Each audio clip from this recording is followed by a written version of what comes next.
Alright. Everybody, welcome back to Odyssey of the Dragonlords. In the last session, and I forgot to put the music bot going. In the last session, the party of the Dawnbringers found themselves engulfed in conflict with the Amazons of the Island of Themis. More specifically, due to them launching attacks on the leaders of the Amazons, a duo of Medusae sisters, known as Leah and Cecilia. They were, unbeknownst to the Amazonian people, hiding their identity and ruling with a particularly skewered set of morals that align more towards the evil, shall we say. With this knowledge in mind, the party started picking them off one by one, starting with Leah, who was hidden away in a complex, beneath an island nearby to the main Island of Themis. Along the way, the party picked up Darian, the daughter of the actual former queen of the Amazons, who was killed in battle by Cecilia and her sisters. However, Darian, now grown up, or at least somewhat grown up, has decided to vow revenge against those who wronged her. And in a climactic confrontation in the fields of the Island of Themis, the party saw themselves face to face against Cecilia and her loyalists. Amazons who have been corrupted by the beliefs that Cecilia had spread around, beliefs that followed none other than Lutheria, the Lady of Dreams. With that being said, however, after a confrontation in the fields, the party came out on top and has now decided that a couple of things need to be done before they move on to the next step of their journey. First of all, to decide who's going to be the new Amazon queen, seeing as Darian may not be entirely fit to rule the island. Moxia offered herself as the new person to claim the throne. But before that, the record needs to be set straight on various things, and perhaps there might be one final confrontation that needs to be done before the end of the day, or rather, in the dawn of the next day. But with that out of the way, I need to move y'all back to the map that you guys were in at.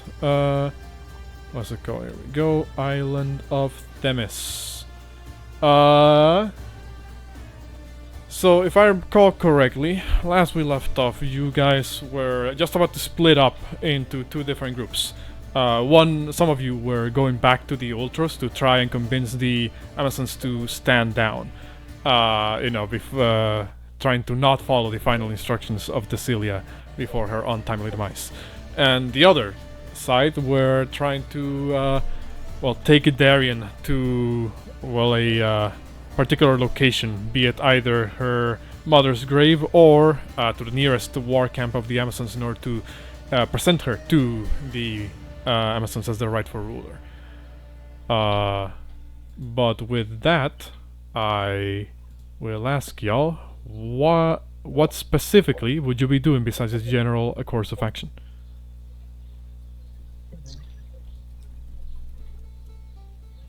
So, again, Porunga, Derek, and myself were staying with Darian. We're going to introduce her to some of the Amazons, kind of explain the situation, and see if we could visit her mother's, Diana's grave, and then go to, if they have any room of record keeping or any library, and go there and maybe obtain some books that told stories of her history for the Amazons or based off of anything her mother might have written. And then rejoin the group at the ship.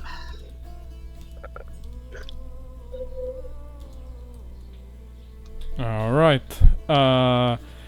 So your plan here is to just kind of give the, I guess that's for a sense of closure to start making things right.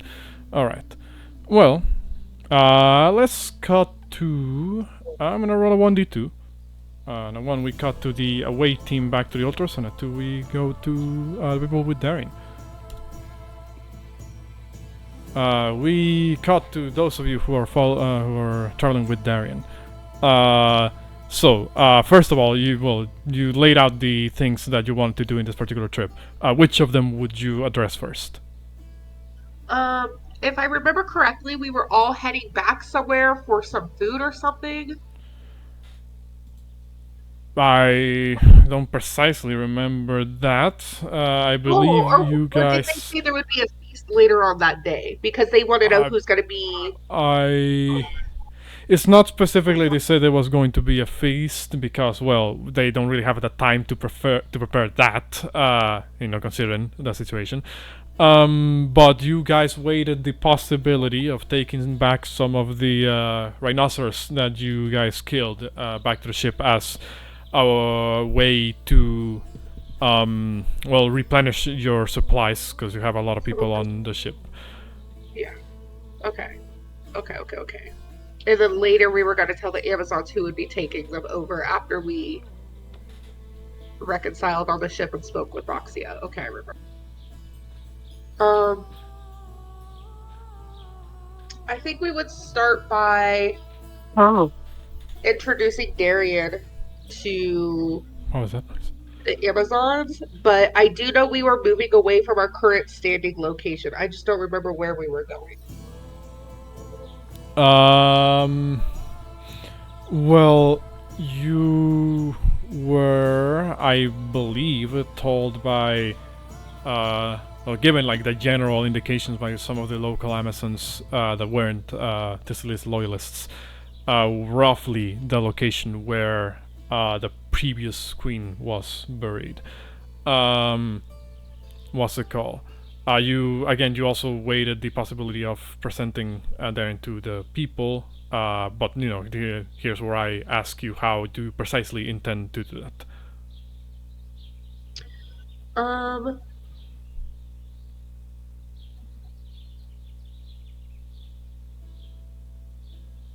I would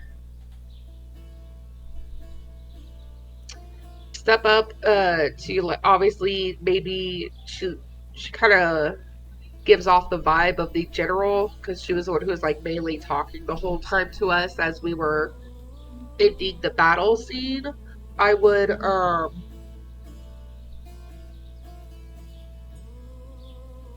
just strike up a conversation with her and try to see where she stood on like the missing princess, the daughter of Diana. Just curious where her stance would be on that. Hold on. So you would be addressing one of the Amazons from the group that arrived after the fight. Correct. So how do you word the question here? I would say your previous queen, Diana, she had a daughter, as I know, or that I know of.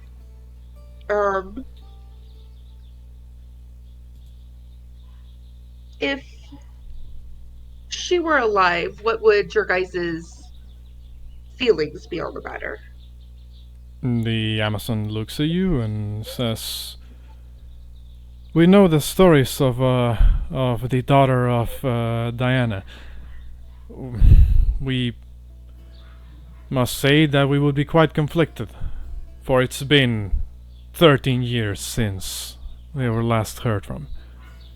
And though tradition would dictate that the next one in line of Diana's blood would be the one to take the throne, well, we had to make sure that she has what it takes to rule us into a better future. Our people have long since been taken over by the rhetoric of the Celia and her sisters.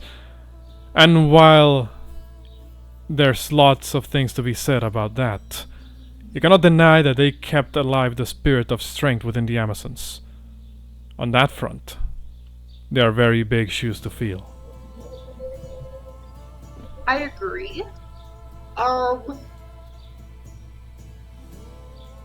One of the things that the Medusa sisters did was, in fact, enslave Darian, daughter of Diana, and kept her hidden from everyone, except for a small handful of Amazons who were given the responsibility of guarding her and keeping her hidden and a secret from everyone. These very specific Amazons we did detain, and they are actually in lockup in your facility up on the mountain. They were holding Darian captive in the very last stall under some type of mechanism that silenced anything within her cell. And well, I do agree that it would be her right, her bloodline passage to become queen. But I also very, very much agree with she would need to learn and be willing to lead correctly. We don't want a repeat of what the Medusa sisters were doing here. And I know it might not look like they were doing much, but from an outsider looking in, it looks like they were feeding Lutheria power. They were deceiving you, lying to you, tricking you, using a false disguise to rule over you as one of you, while in the shadows having a very selective few Amazons know their true identity and their true objectives.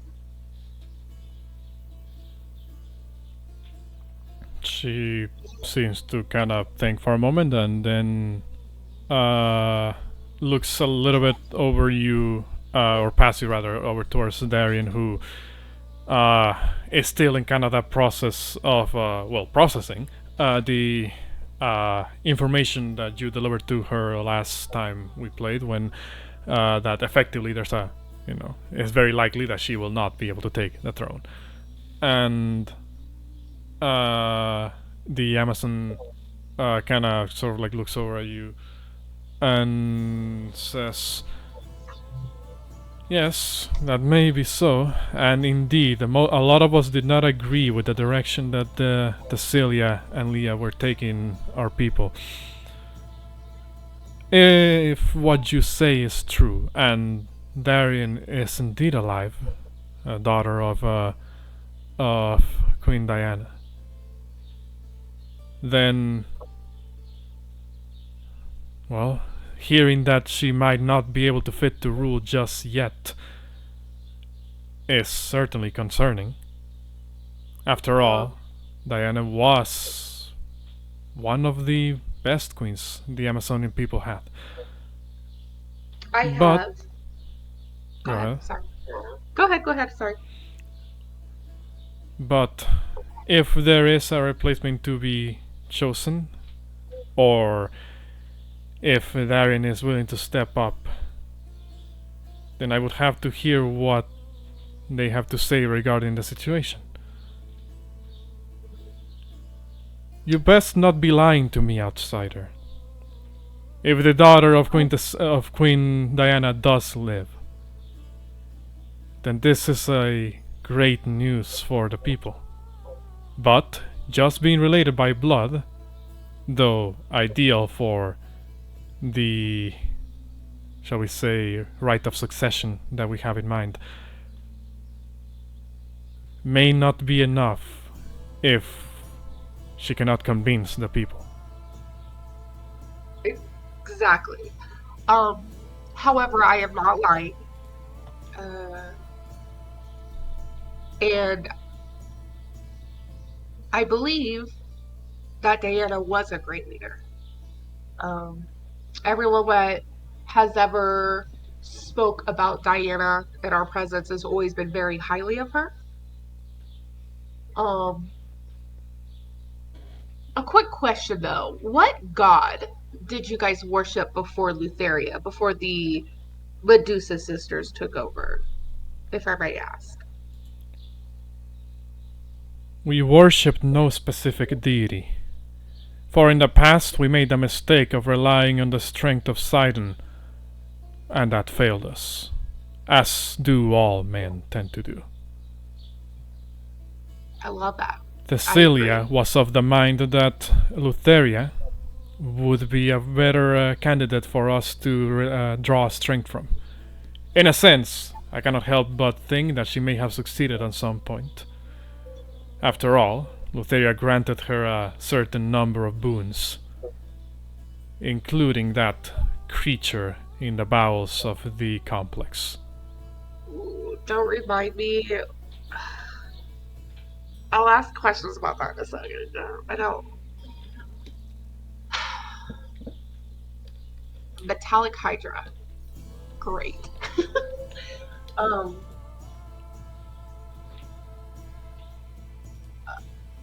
That's how Lutheria and Sidon work, though. They don't. They try to, like.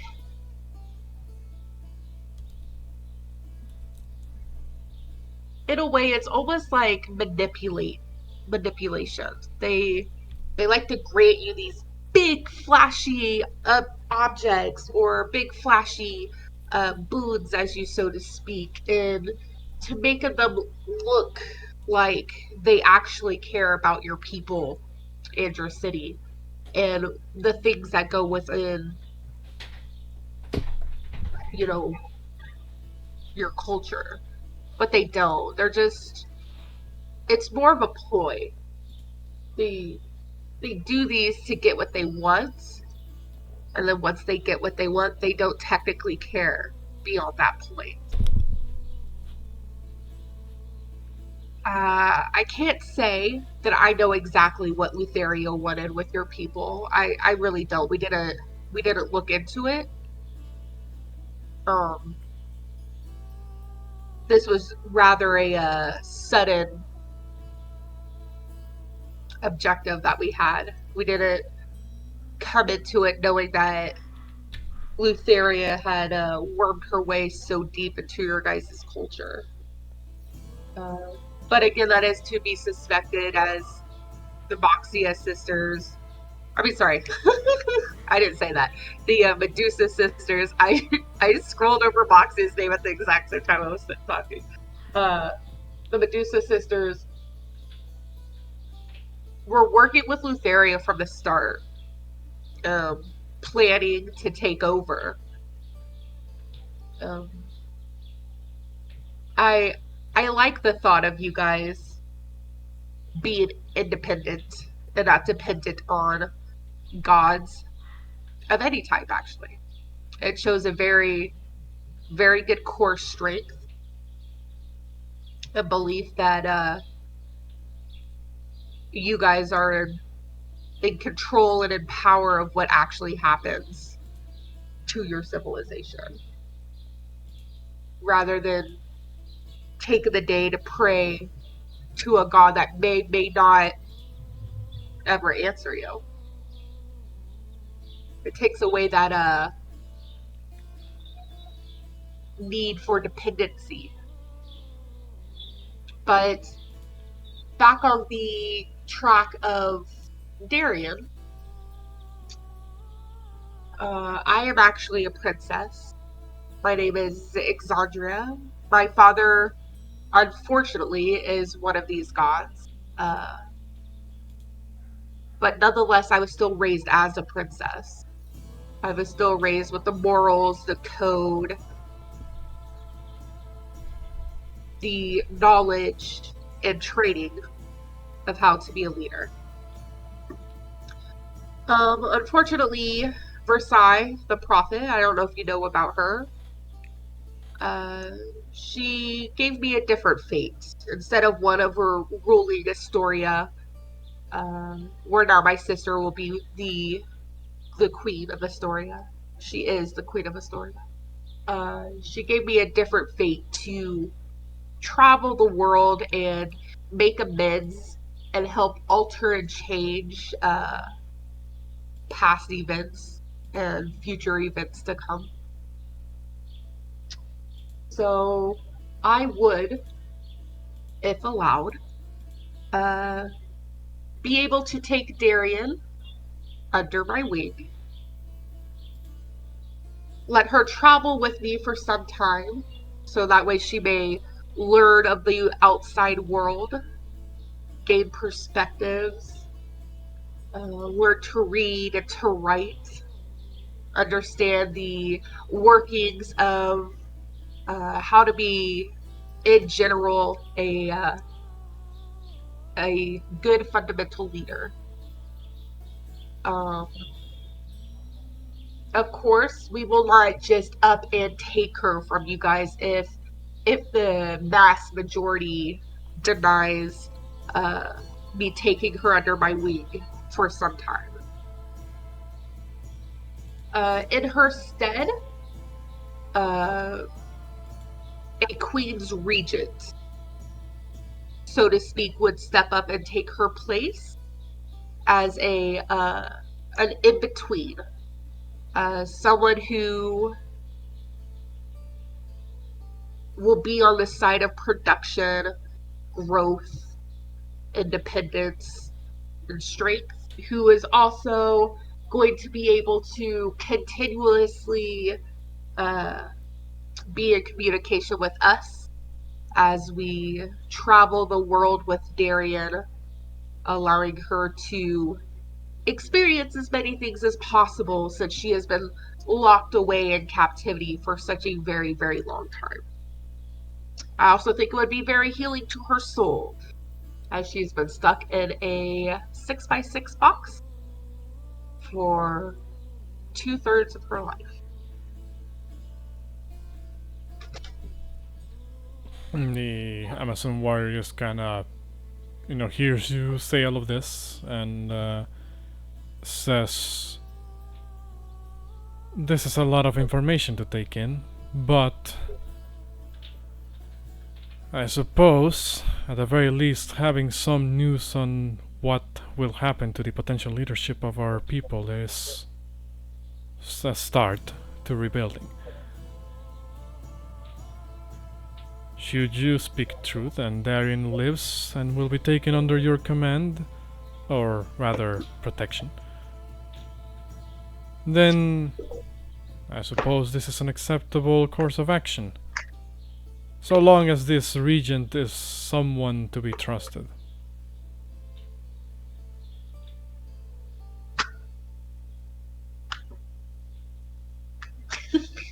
Man, out of game. Cassie hates Moxia. Okay. But I have a plan to make sure that I can trust her. We have someone in mind. I don't want to say just who yet. We do need to talk to this person. Set a couple things into play. But we should be able to answer you by tomorrow, if that is okay. And as for Darian, I guess now that I have said my bit, let me introduce you to her. I will step aside because Darian's been here the whole fucking time.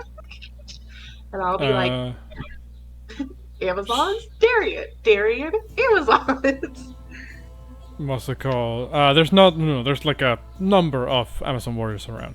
It's not like as many as there would say a war camp that you've been told there's around the island. What's it called? But enough to be a bit of a crowd, I suppose.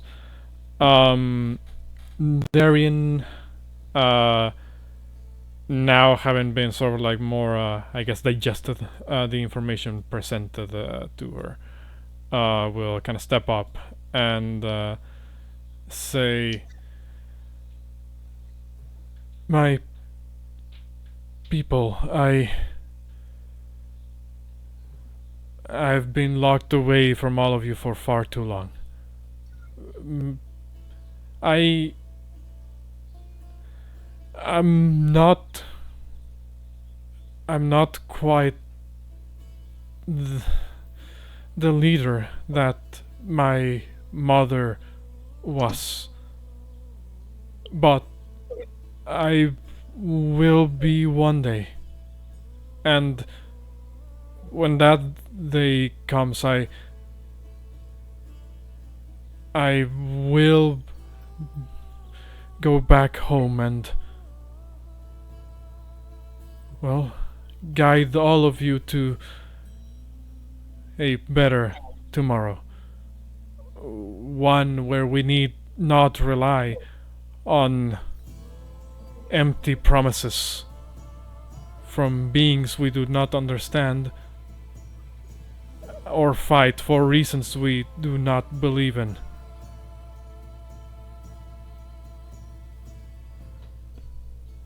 I just ask that you give me some time while I learn." The Amazons kind of look at each other.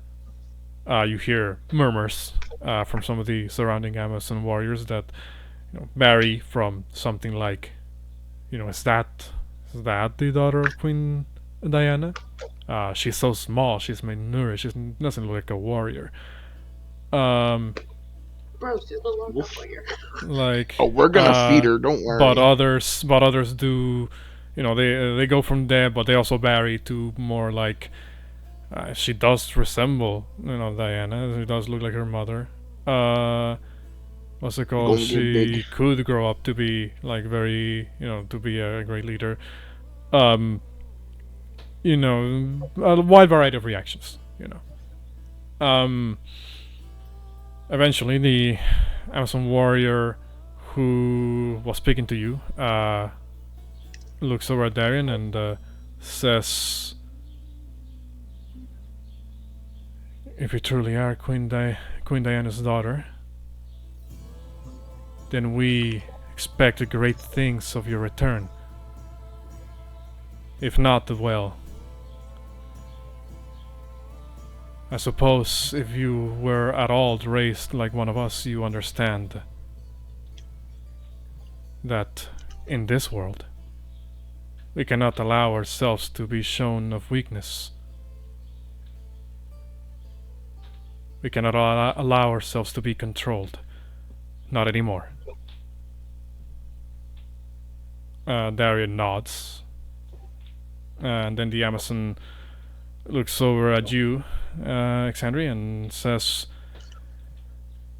"In that case, do what you must do. We shall spread word far and wide about this news, and of the coming regent that will, well, stay here with us to help us repair from what has happened." Thank you. I do want to. God, I don't like Oxia. I do want to inform you that the Queen Regent that we have in mind is the first and primary reason why we even made it to your island. She had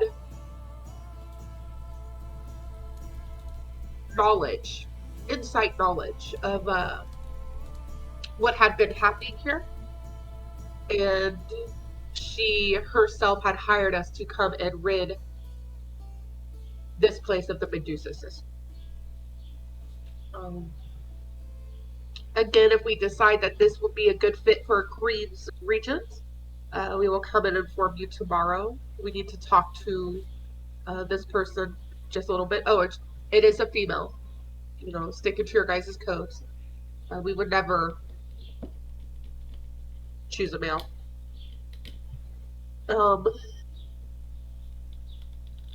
But other than that,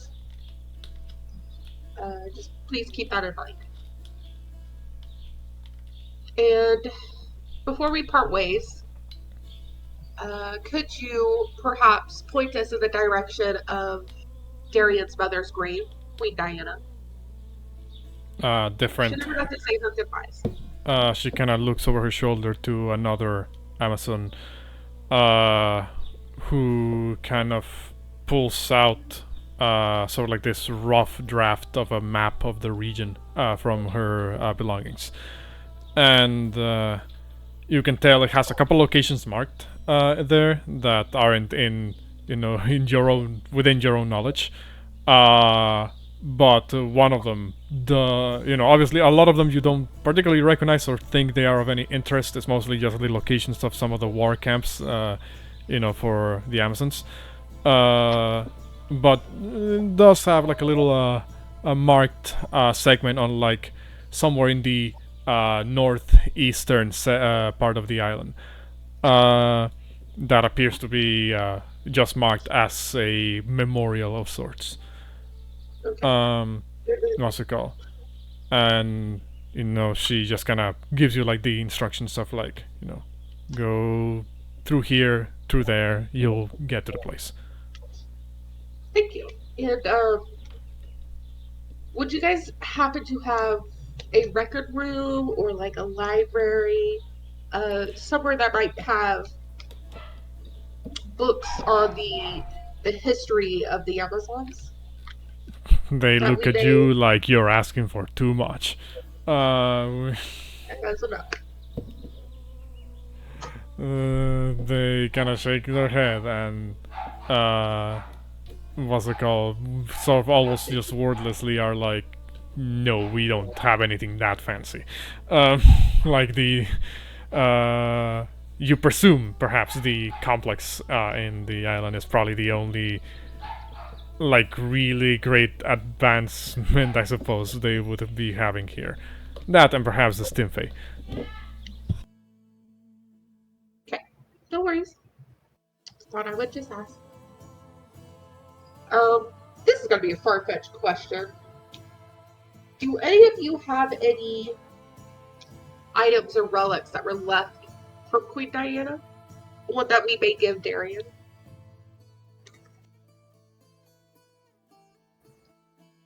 They kind of look at you and they seem to be like a little bit mixed reactions at the question. What's it called? One of them does seem like they're about to speak up, but then they kind of like have that double take expression of like, yeah, is there? What's it called? You see as one of them speaks up and says a lot of Queen Diana's personal belongings were buried alongside her. There was, however, her relic sword, which was not found after her passing. Thank you. I look to Porunga, Darian, and Derek. Well, shall we go to her mother's grave and then rendezvous back at the Ultras?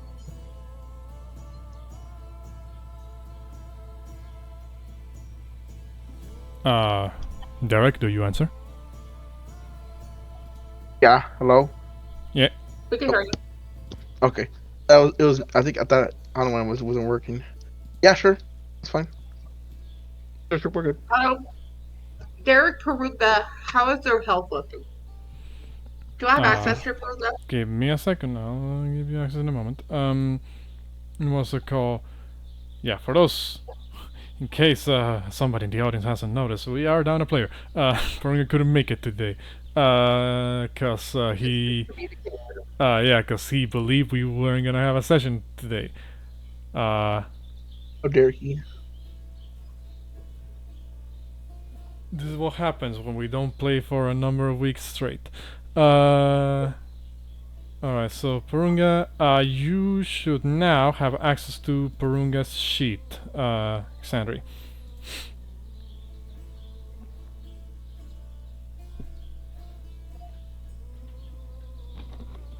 So you can go check on his health. But I believe he got hit a couple of times during the previous encounter. That's also what happens when you have like 10 AC and don't take any defensive spells. While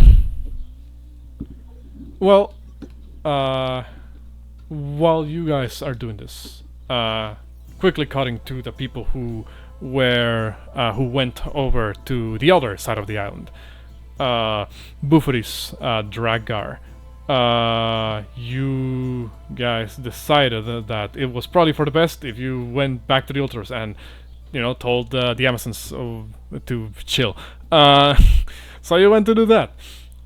You guys run for a couple of minutes until you see the shoreline within line of sight. You notice that there's actually a standoff at the moment. On one side, you see a group of around 20 odd Amazons over there.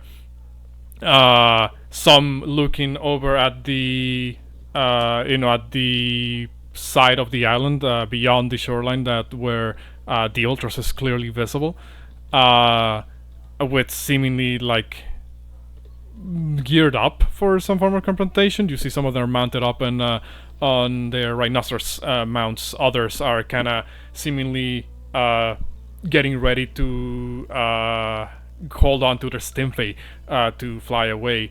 And the other half of those 20 or something Amazons are looking over at the at some of your allies that are currently the source of this standoff. As on the other side, you see, who's very clearly a giant man, that being Brunt, the Janken that you guys rescued, and Heliope, who are currently like a deer stuck in headlights, kind of at a standstill with the Amazons, not knowing exactly how to proceed from here. Nura, the dwarven Amazon that is accompanying you guys, kind of looks over at you guys and does like this gesture, in this expression with her face, and says, "Are these your people?" I'll say, yeah, they're with us. Oh wait, no, is that Nura's the one that came with us? Nura's with us, I think. Yes, the dwarven RP. Amazon. Here we go. I'm just gonna put her on the screen. Oh yeah. What's it called? Nura looks over, now that she has the confirmation that, yeah, these people are with us. She kind of does like a signal to the other Amazons that are accompanying you guys, and they shout, "Stand down, all of you! Those people are not our enemies!" What's it called? With this shout, you see as Brunt and Heliope turn around and they look over to you. You see Heliope's expression goes like to one of relief, and Brunt kind of goes to one of like, "Oh, fucking finally," and he speaks up and says, "Oh, finally you're all here. Please tell this woman that we are just trying to make our way back to the ship." I look up and I say, please, calm down. As Nura can tell you, Queen Thessalia has been slain. There's no need for any more fighting. One of As the I take the rhino off of my shoulder, just gonna plop it on the ground, like in front of me. One of the Amazons looks like taken aback by this and says, Nura, you associate yourself with invaders who slayed our queen? And Nura and the other Amazons that are with her kinda do like this gesture of like, no. What's it called? Nura just kinda goes, if you would just stand down and listen for a moment. Cecilia and Leah were liars, manipulators. They were not who they say they were. And, well, let us all agree in one thing. Look at this, people, as she kind of gestures at you guys who are looking kind of injured after the previous encounter. And says, right now they are not threat to any of us. Just instruct everybody to stand down. I'll explain the situation.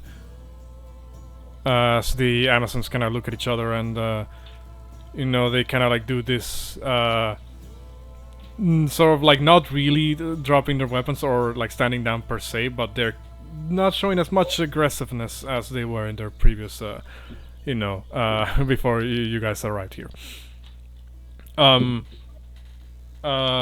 They do, however, do like this gesture to Brunt and Hilopi to like stay where you are, until we resolve this.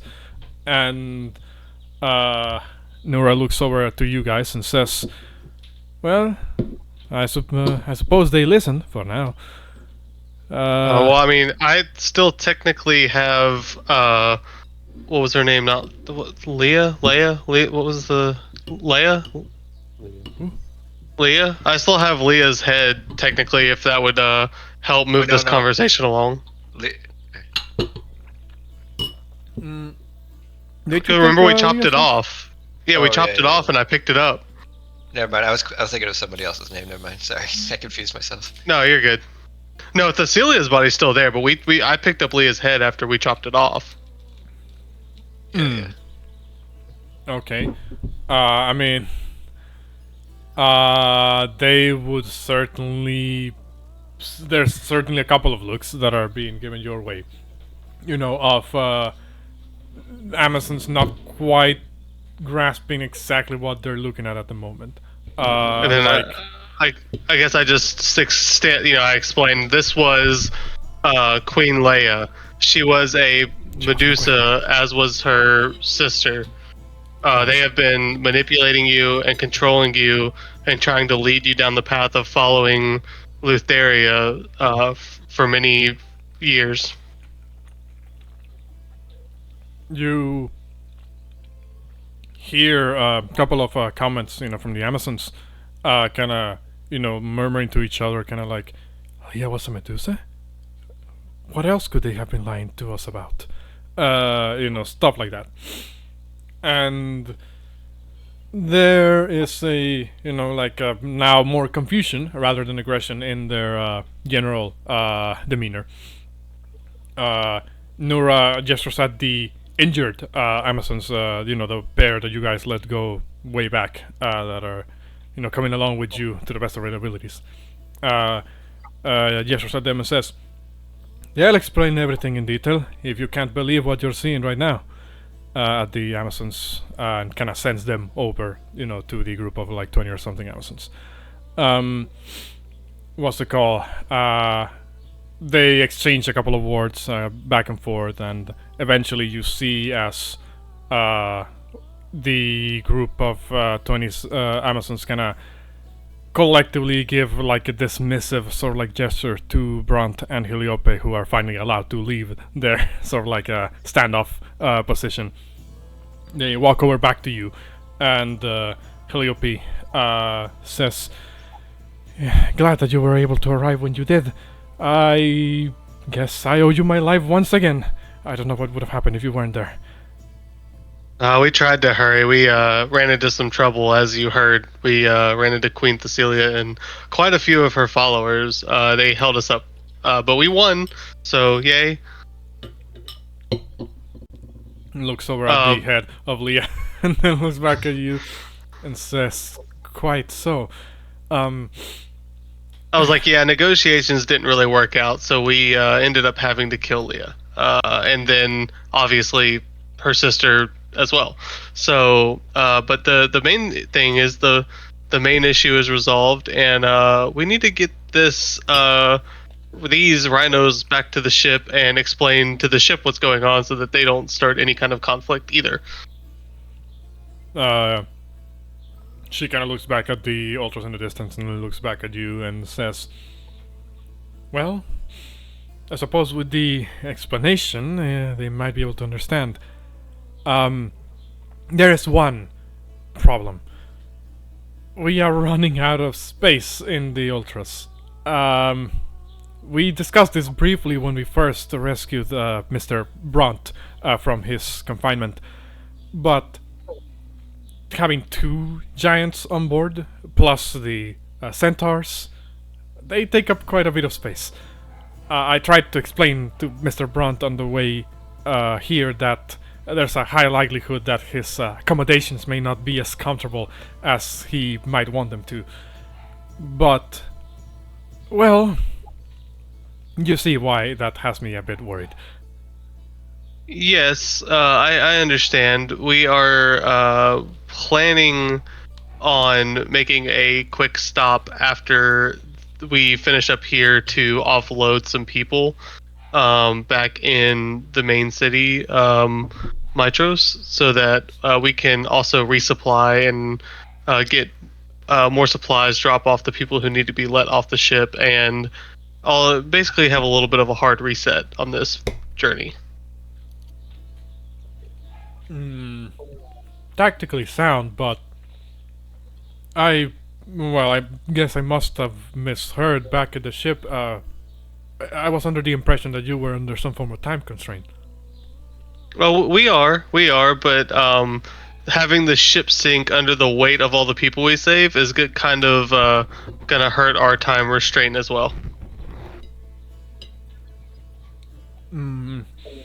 I suppose that's fair enough. In that case, We can discuss it further in depth after we handle the situation here on this island. But for the time being, let's just make Bront as comfortable as possible and have the ship process these rhino to store the meat for the return trip. And then we need to speak with the people on the ship as well.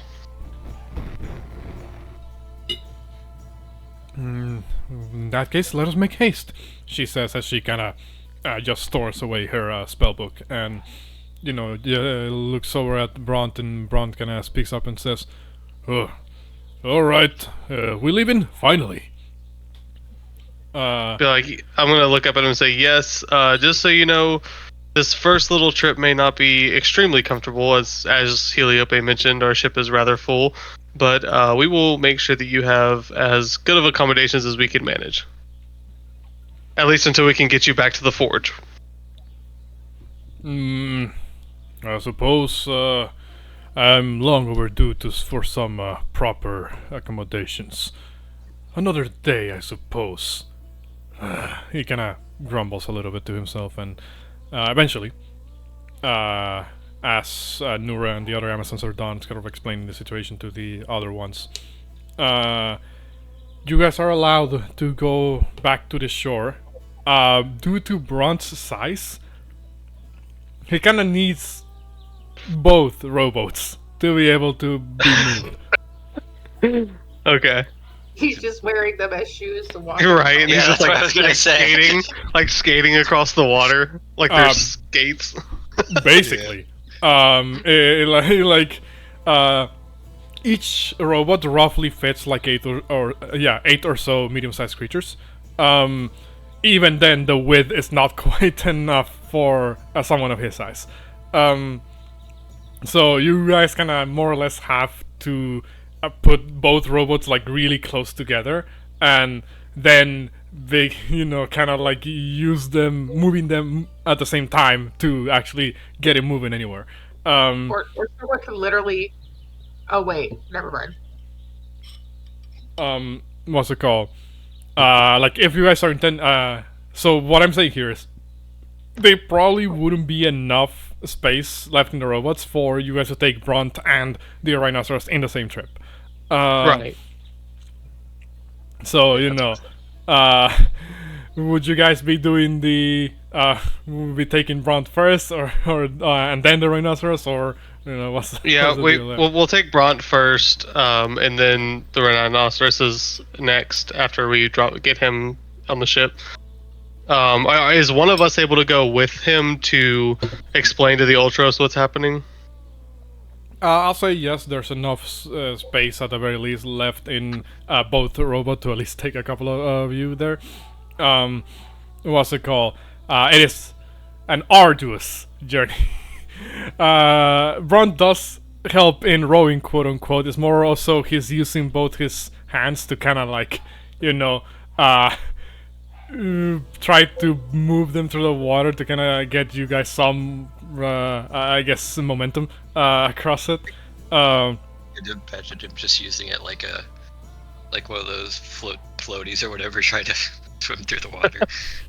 I mean, not quite to that extent, but it looks very silly from the distance. What's it called? You guys will eventually make it all the way to the Ultras after an arduous trip through the water with the robots and Brunt in tow. You would immediately hear something along the lines of, "We need all hands on deck to pull this once!" As the soldiers are like shouting at each other like there's a fucking giant, and we need strength here. No sooner have the soldiers said that you hear a voice, like ring out that is very easily to pinpoint to who it belongs to. And it says, "Finally, I get to do something to test my strength." As Pythor kind of you can see his figure like from the border from the edge of the ship, and he says, "You brought along quite the interesting company. Certainly far, well, I would say less backstabbing looking like the previous person you brought along on the ship. But, well, I suppose time will tell." He tosses down like this dozens of different ropes down at Brunt, and says, "Hold on to them, giant one." And Brunt looks over at you guys like, is this guy for real? Like, who is this guy? Say it, guys. Say who that is. Come on. I look at Bront and be like, he's got you. Don't worry. Looks over at Drakgar. Drakgar, come on. Who is he? Come on, say it. Say it. Come on, say it. Come on. What? Say it. Who is he? What, Brown?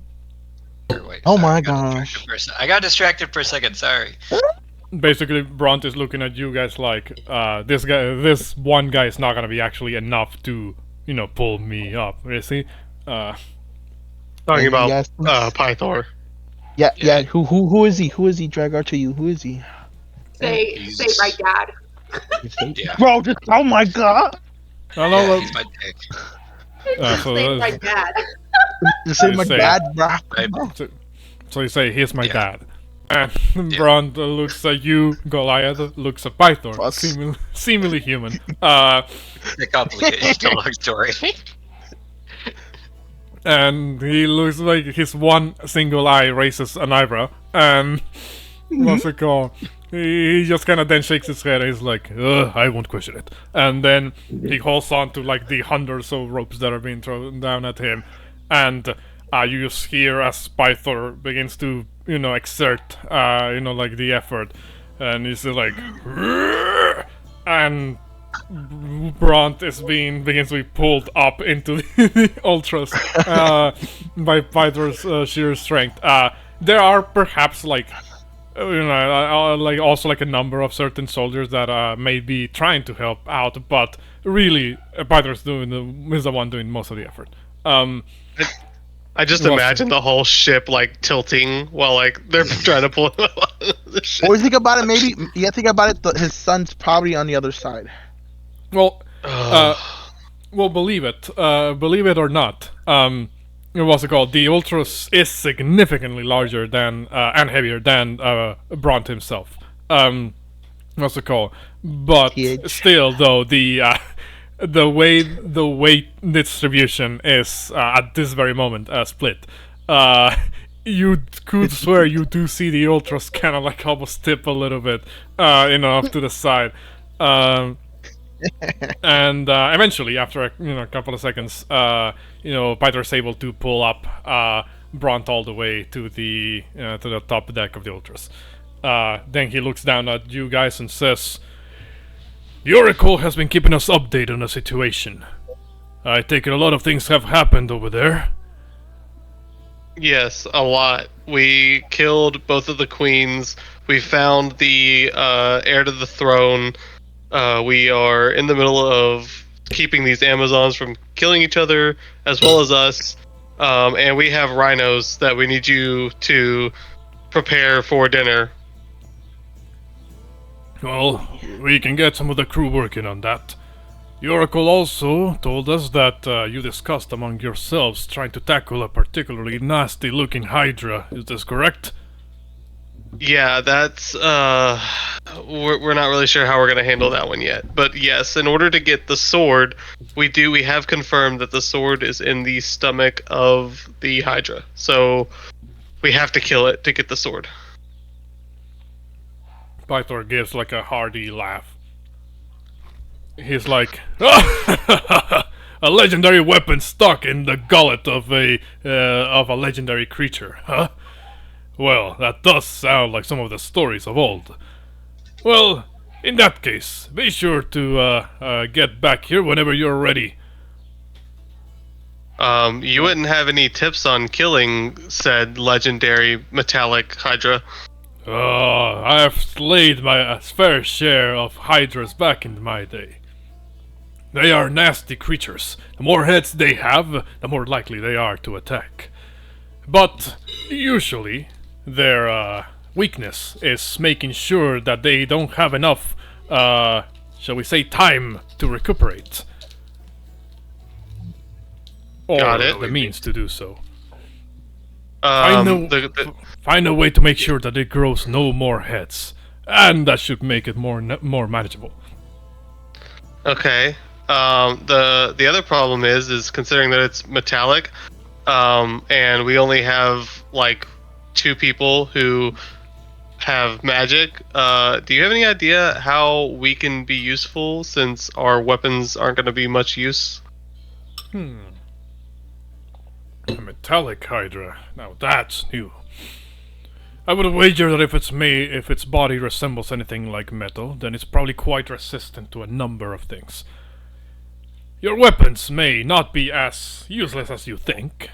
In fact, even creatures who are seemingly made out of the hardiest of things tend to crack under the weight of magical equipment.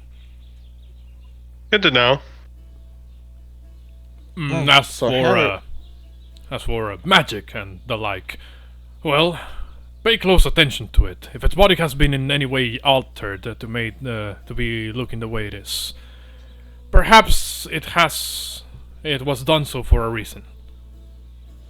Well, we do know that it was a gift from Lutheria to the Medusa sisters that were ruling the island. Kinda does like this gesture with his hands where he kinda like punches his palm and says, "Blasted Lutheria! Once again at it! Of course it had to be her. Right. In that case, Lutheria has a sick sense of humor. This creature, well, it goes without saying, but it's clearly not natural. If it has been affected by the magics of Lutheria, then no doubt it comes with a nasty trick up its sleeve. A secret weapon of sorts." And I'm assuming that because it came from Lutheria, you would not be able to help us with this? If it's a direct servant of the Lady of Dreams, I'm afraid my hands are tied by the oath of peace. Yeah. It is. Okay. The catchphrase. Well, it was worth, asking at least. Well, as you can see, I'm a little wore out from today, but I have to go find the rest of my party and figure out what to do from here because I'm sure the oracles filled you in, but we still have quite a bit that we have to take care of. Yes, I can imagine. Make sure to get everything wrapped up before you depart. And, looks over at you, Drakgar, specifically. My son, the Oracle told me how you performed in battle today. Admirable, if I say so myself. Thanks. Nothing could take me down. Sure. He nods along and says, and, make sure to tell your sister that I also believe that her performance in battle was admirable as well. I'll let her know. He nods and then he turns back to the crew and says, "Alright, everybody back to your posts. We'll wait for the next time they come around."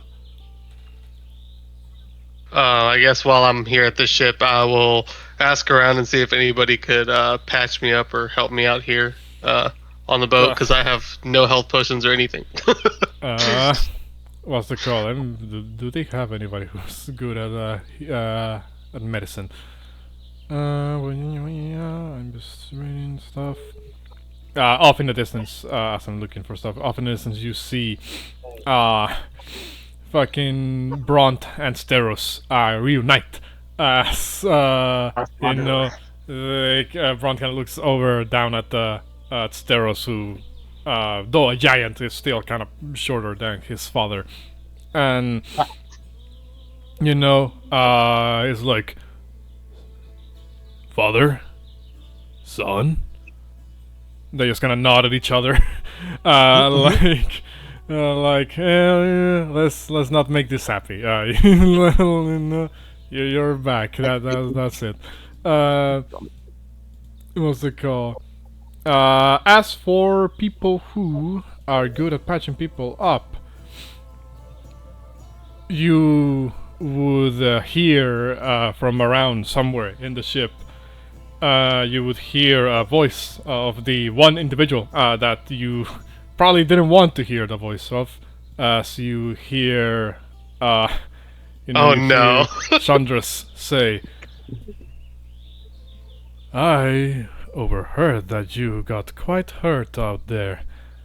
Well, that's a shame." I kind of stand tall, even though I'm bleeding everywhere. I'm like, no, I'm good.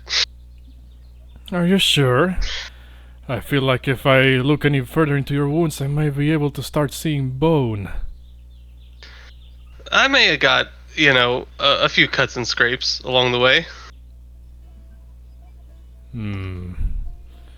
Well, in case you may have forgotten, I am, or was, a priest. I have great knowledge of human anatomy and how to make it work.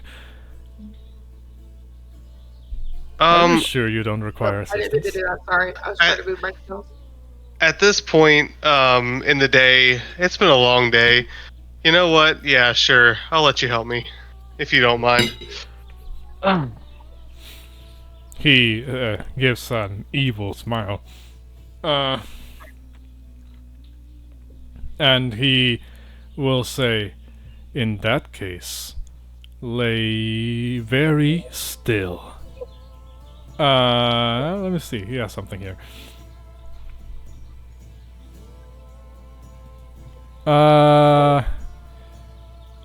You see, yes, he begins to analyze kind of like your wounds, and says, "Quite deep cuts, lacerations, puncture wounds as well.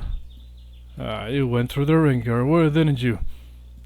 Well, I fought 2 Medusas in one day, as well as like 30 Amazons. I can't kill them all instantly. Quite so. He kind of takes a couple of steps back, looks at you, and says, I can potentially do something, but you'll need to give me your utmost trust. Ooh. Bail out, sus. Can I get any information before I give you my trust on what you're going to do? Who's this dude? He's on our ship? Wait, what did I say, Cass? I was like, this dude is on our... We just got a dude like this on our ship? Chandras? Like, you guys brought him along. Oh, you said Chandras. Okay. I thought he was talking to somebody super fucking random. No, it's Chandras. Oh, He wants me okay. to trust him. Just this once, I will Insight check, provide you my insight trust. check, Insight check. Oh no. Insight check. I can dress up your wounds, and I can make it so that you're not as hurt for a bit. Or at least you wouldn't be able to be easily hurt, rather. Oh no. You're making a contract, oh god.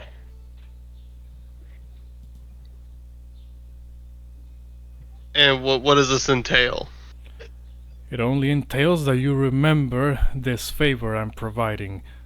And, well, keep it in mind for the future.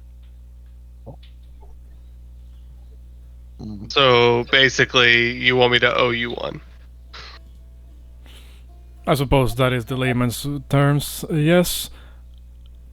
He kind of says he reaches into his robes and pulls out what appears to be a potion of healing, but it looks a little bit different than the average potion of healing. Can I, like, inspect it? How do you wish to inspect it? Like, just, I guess... Because I'm assuming he's not going to let me, like, take it from him. No, until you you say Yeah, yes that's what... to owe him a Then I favor. just based off of, like, what it looks like, the bottle it's in, the color versus, like, a regular, just basic... What's different about it? Roll me. Are you proficient with herbalist kits, alchemist kits, or anything that has to do with brewing? I don't think so, no. In that case, just roll me a general investigation check, I guess. 14. The liquid looks a little bit more dense, I suppose. Maybe it carries a little bit more oomph to it, you believe? Hmm.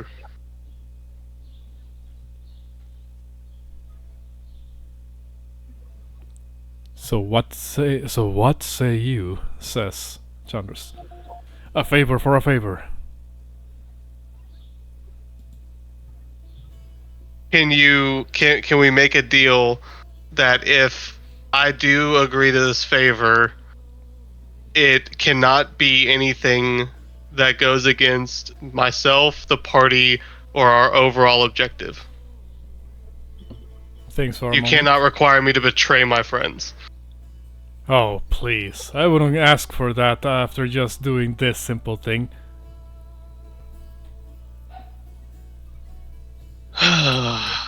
Just this once. One favor. Insight check, what are you trying to discern here, Drakgar?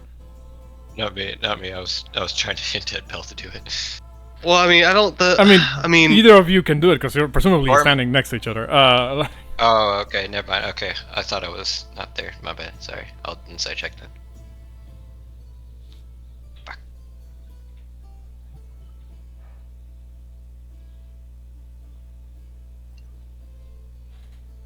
15. 15? What? What's it called? You can tell he is, like... this is shady, for one, but that much is obvious. yeah, when is he not shady? Yeah, that much is obvious. You can tell However, there's you believe on some level he does actually seem to mean helping you, at least for now. What's it now. called?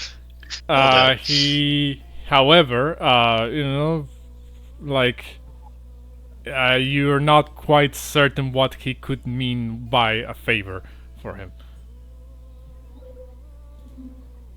Was he honest with me whenever He seemed to I be told honest. Isn't to be honest with the idea of like, sure, nothing that goes against your team or yourself.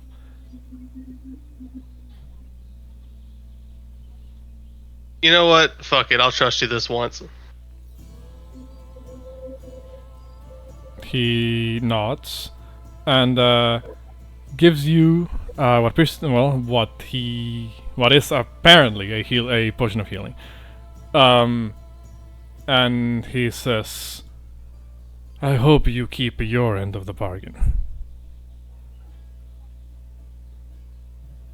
I intend to.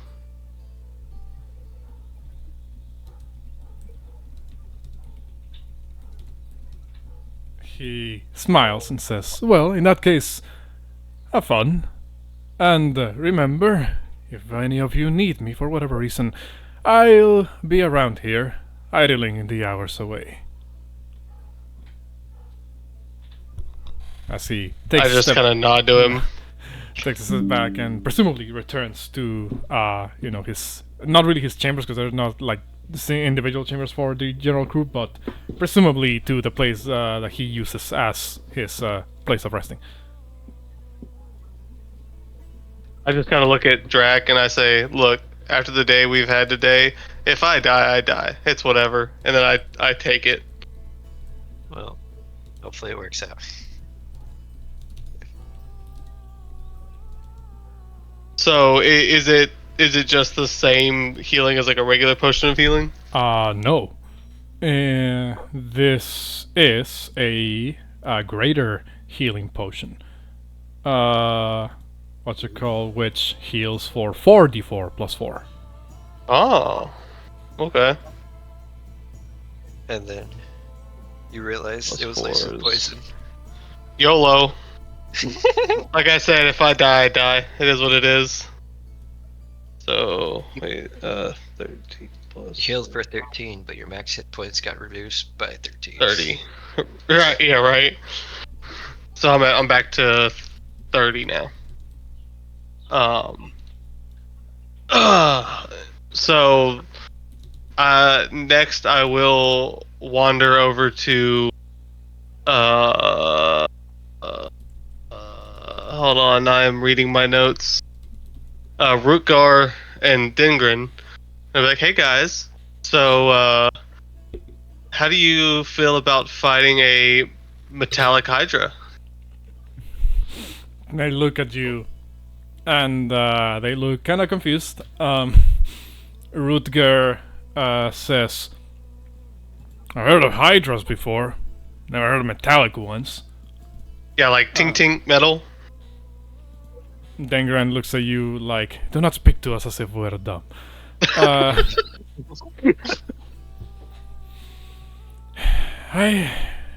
We have never really had to face off against such a creature, even back home.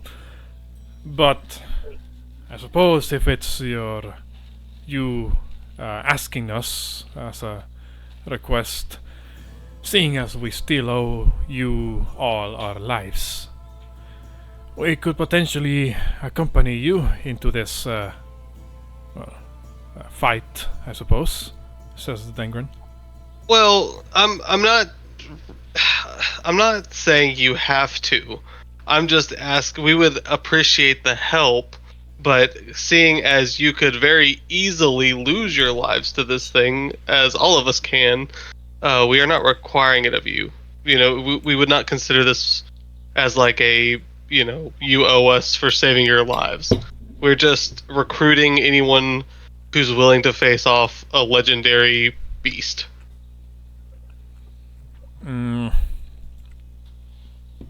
They both think for a moment and say, Well, Rutger kind of speaks up and says, just out of curiosity, well, presumably you saw this Hydra, right?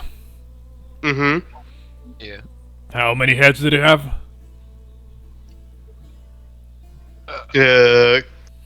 Checking notes. Yeah. I don't think I wrote down. I think it had 9. 9 heads. I just wrote down big ass metal Hydra. So my notes are not helpful. Drak. I look at Drak and I guess I'll wait for Drak to answer. I'll just say 9 heads because I'm not seeing in my notes either. So just in the ballpark of 9 heads. Roughly 9 heads. Roughly 9 heads. I remember it had more than a normal Hydra, like it had fought before and regrew extra heads, because we specifically talked about that. But for some reason, I think the DM said in between 9 to 12 heads. Because Pumo was the one who inspected it and asked when we walked past. Does Pumo remember? Well, Derek isn't here. Damn it! Derek, Can I recall on my memory and try to remember how many heads it had? You can make me a general intelligence check. Oh god, of course. No. you don't know bells. Intelligence. Oh. That's intelligence save, but whoops. I mean, it's the same modifier, I imagine, Yeah. because you're not proficient in anything. Well, the +2's from my crown of laurel, so take that. It would just be the 10. No, the boys don't remember. They're like somewhere in between this number and this number. Yeah, a lot. Not a lot. That's it. You're like, yeah, 9 sounds about right. It's like, yeah, that sounds about right, maybe.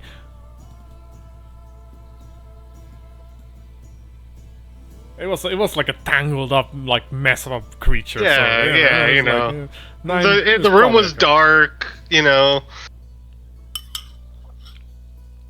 So is your answer 9 heads? Yeah, 9-ish. They look at each other and do like this look of like, yeah, we want to do this, and Rutger kinda takes like a deep breath and says, alright, doesn't sound unbeatable. So count me in, I suppose. Dengren kinda being the extra guy that he is, just gonna does like a flourish with one of his knives and says, in that case, you can count on my blade too, my friends. Then I just kind of look around and make another general call. Anybody else want to fight a metal Hydra? Everybody's looking like, like, I'm not sure. Anybody want to go down in the history books as one of the legendary men who defeated a 9-ish headed metallic Hydra? You know, around this point, if Bulldog was still alive, he would probably say that he is up for it.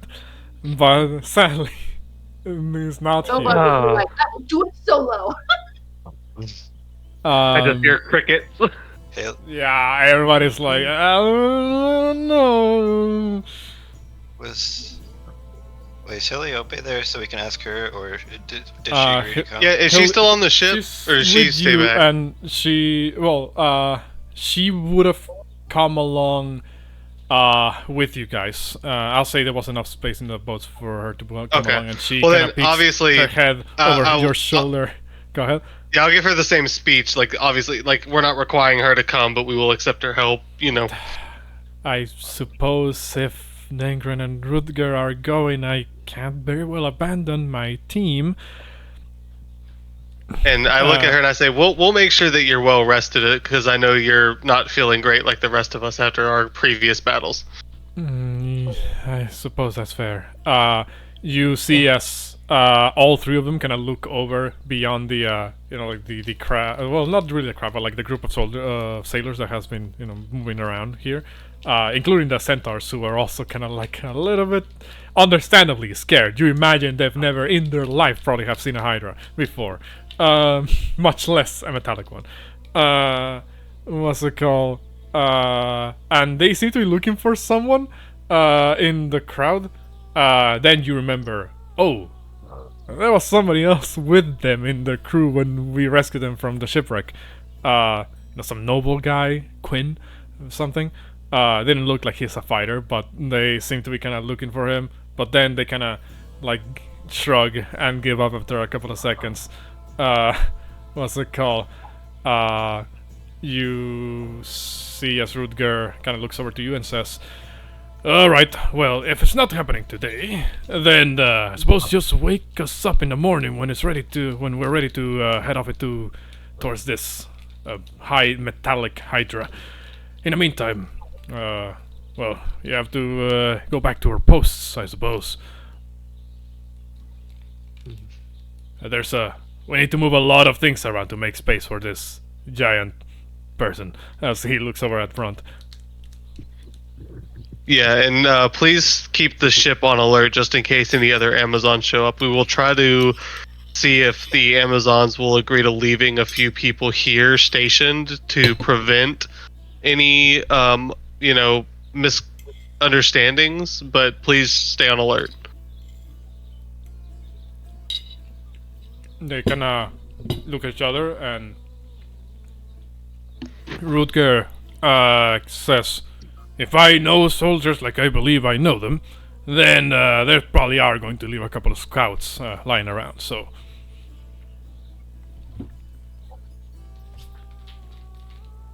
Well, in that case, yes, good luck with all of that, I suppose.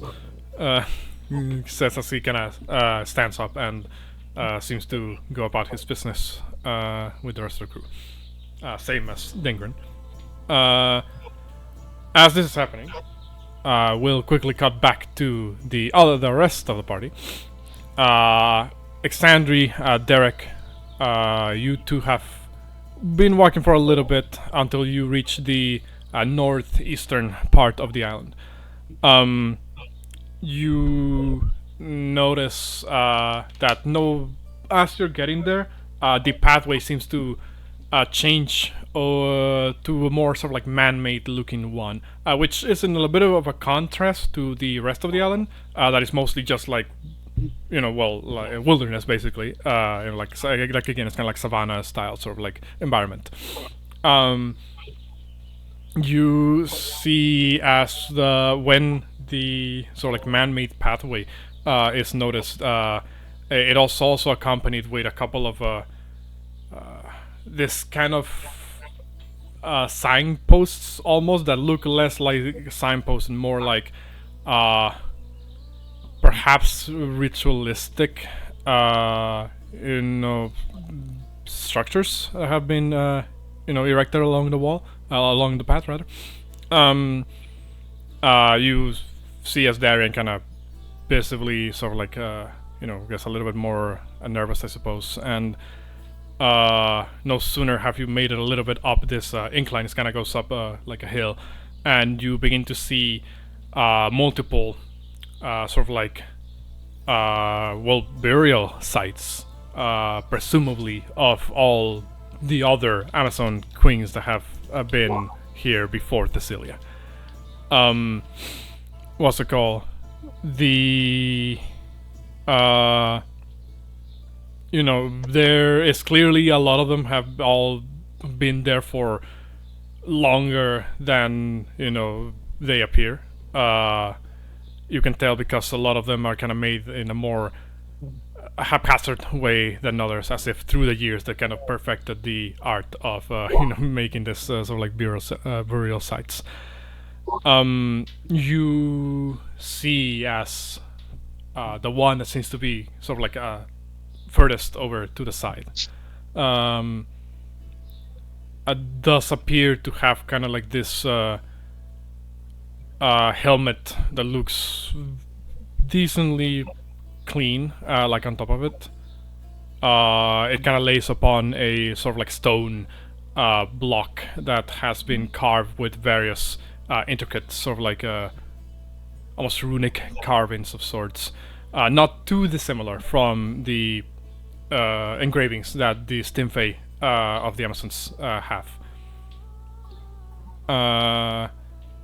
And much like most of the other, grave markers, this one appears to be marked with a name, which is of Queen Diana,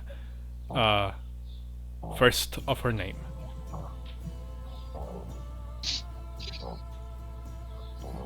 What do you guys do? Okay. I assume like Diana's gonna go up and like inspect the grave and whatnot. Darian. Sorry, what I call her? You said Diana. What was it called? Darian. I mean, she does seem like, she kind of zeroes in on the grave that belongs to Queen Diana, and she kind of falls to her knees, basically. Not really like in collapsing like a defeated way, but more like a respectful, taking a knee type of like position, to the grave.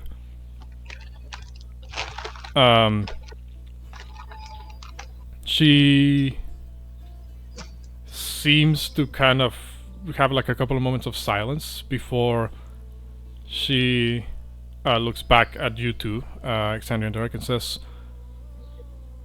"Would you mind walking away for a moment? I have a couple of things to say."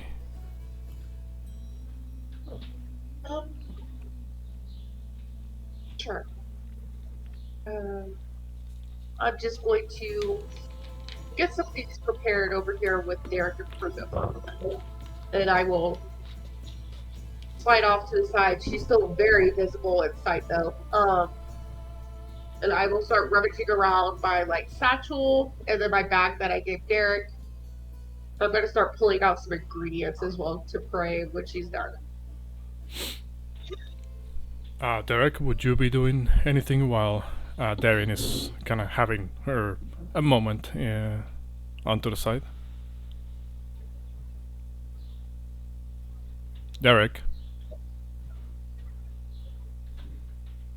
Pumo? Pumo, your mic's muted. Did he fall asleep? He died again. Mother trucker.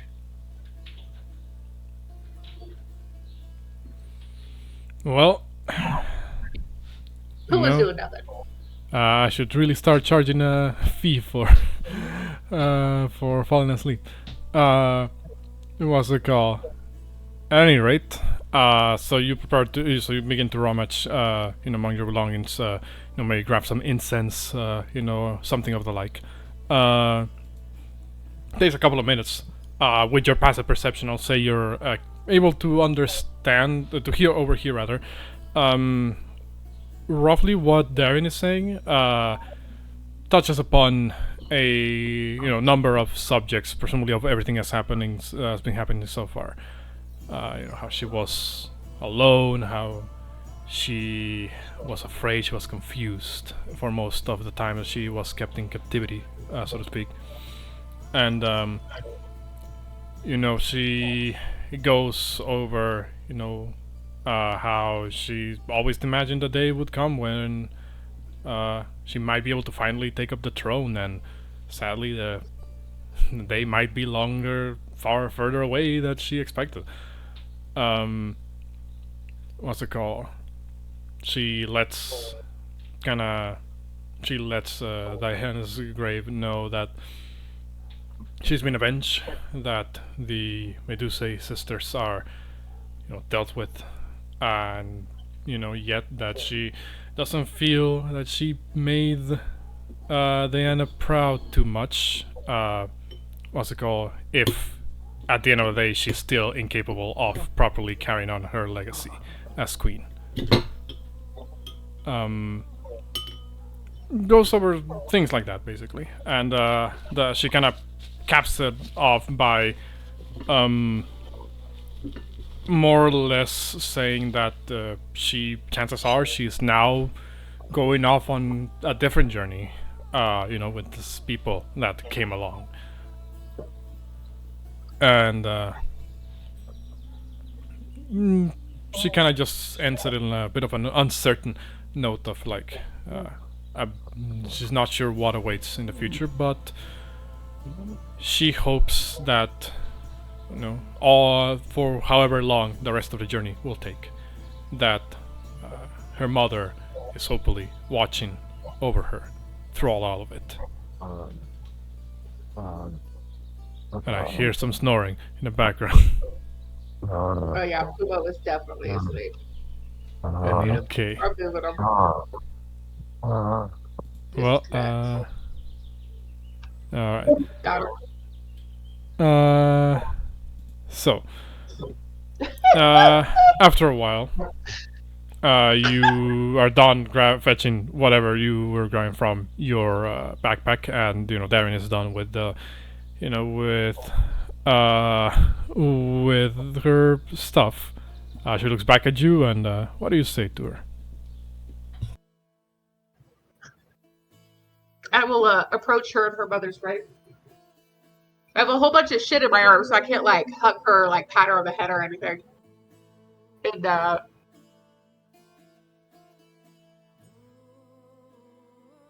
know it was hard, Darian, growing up without your mother. I grew up without mine too. Although yours is definitely a more dire circumstance where you've really not had anybody.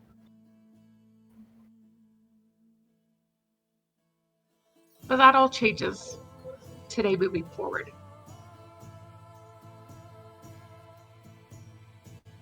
You will have me and my family, my comrades,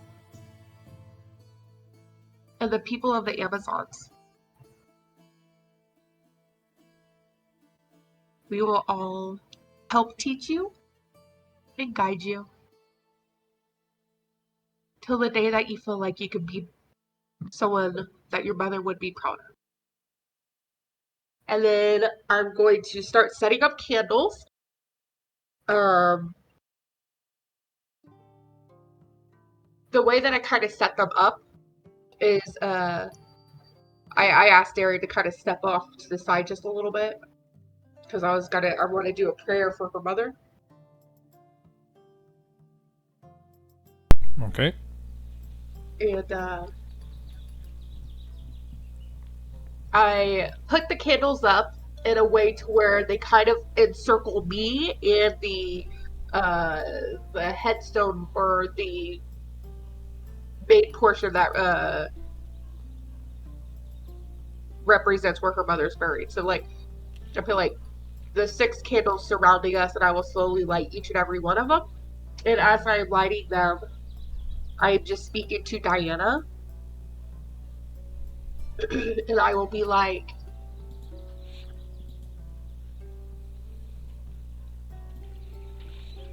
Diana, I know you do not know me, but I hope that you can give me your blessing and take a Darian with us, so that she may grow and learn to come back and be a queen you will be proud of. I promise one day soon, when Darian is older and wiser and ready to lead, she will come back and be a proud ruler over your people.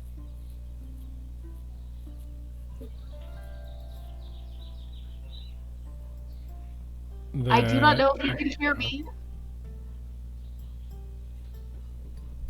but please know that if there is any god out there listening as well who may help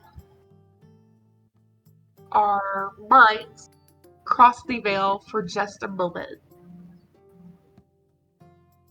so that Darian could say goodbye to her mother.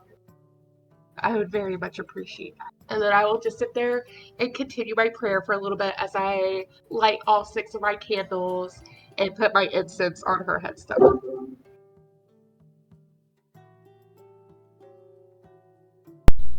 Well, There is no specific reply, at least not initially. Could you make me a religion check? okay.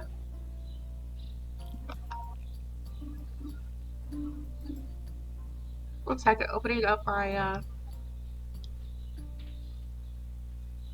my sheet.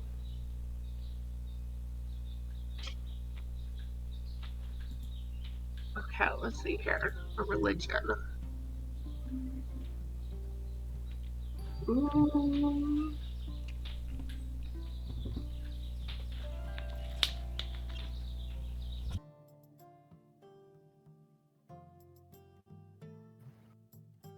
Uh, 16.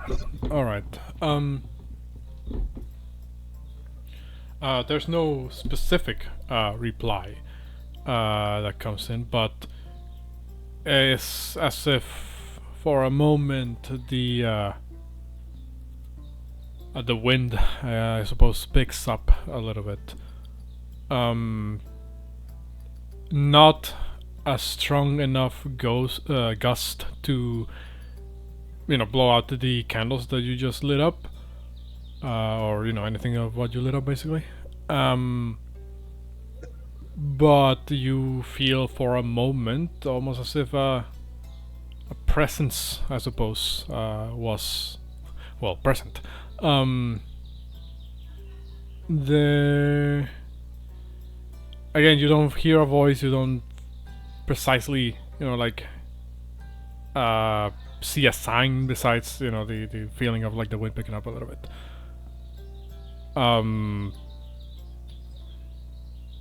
You are not 100% sure, but you believe, I suppose, the message has been carried, perhaps, for lack of a better term. Okie dokie.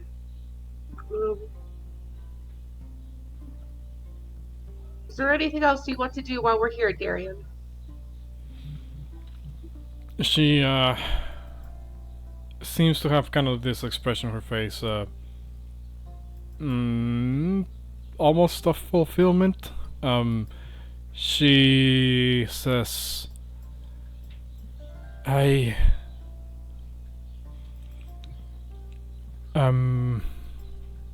think I did what I wanted to do. I thank you for allowing me to come with you on this journey. Of course. The helmet that's on top of the grave, is there like any special essence coming from it? You don't precisely believe so. At least not that you can detect right away. Can I inspect it a little bit? Like, is it just like some random soldier came and put this here, or did it specifically belong to the mother? I can also detect magic. There's no specific engravings, to tell, anything about it. There seems to be, I guess, it looks decently clean, as if it was put there. Well, you're not quite sure. It doesn't look pristine by any means. It doesn't look freshly cleaned. It just seems like it has been maintaining its luster, regardless of how ever long it has been placed there.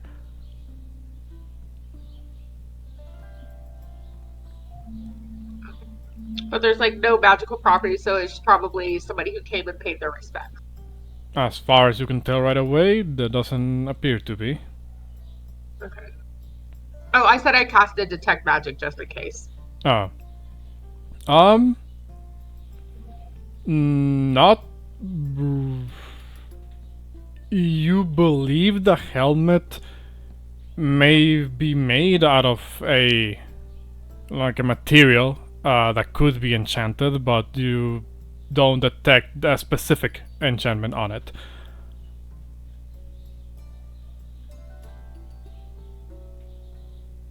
It's basically what I'm trying to say here is it's as if you were picking up the innate magic in, say, like mithril or adamantine or something like that, but it's just a well-crafted metal. Yes, but there's no like specific enchantment on it, basically. And then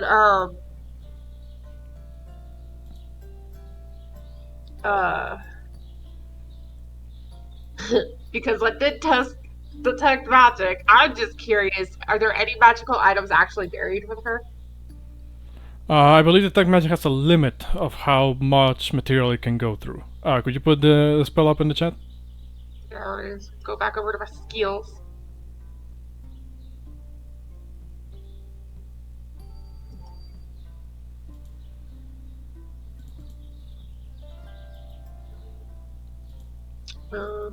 Detect Thou's Magic.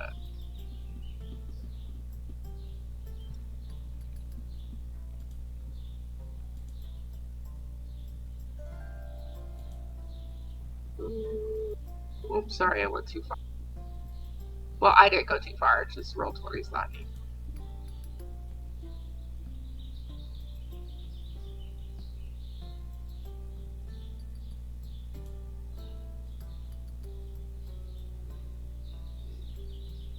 Oh my god, you're actually pissing me off, Internet.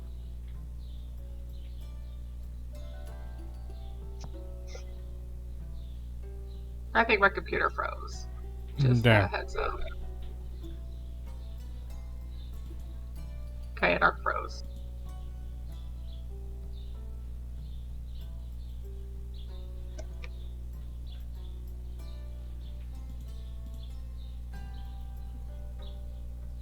Sometimes I honestly just want to punch my computer and break it completely. Let me see if I can open up and check the Detect Magic. Here we go. I got it. I think it's a shadow. Spell committing most barriers were blocked by 1 foot of stone, 1 inch of common metal, and a thin chandelier, or 3 feet of wood or dirt.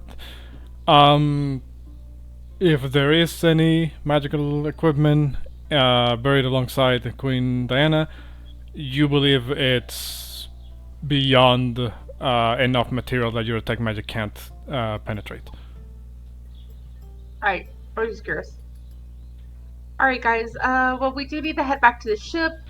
I got a long conversation to have before the night's over to make sure if this candidate's going to be fit to be your Queen's Regent. What's it called? Darian kinda nods along. So, we'll say for the purposes of time, that you guys will, reconvene,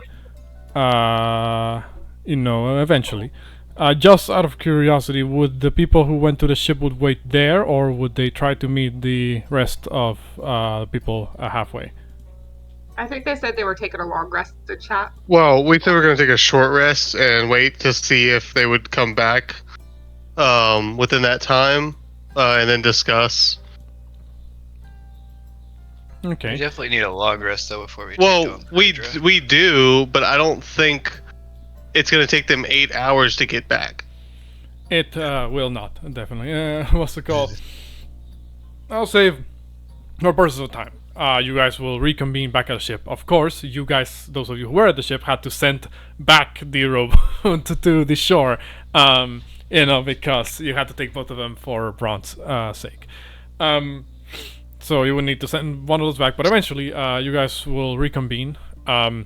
Throughout the way back to the ship, from the other side of the island, you wouldn't really be met with opposition. It's as if the other Amazons have began to try to spread the word of what's been happening, and right now there's more like confusion, I suppose, in general in the Island of Themis than there is outright aggressiveness. There are sounds of some degree of confrontation, but nothing that seems to be particularly in your interest to interfere with. At the very least, nothing that seems too violent.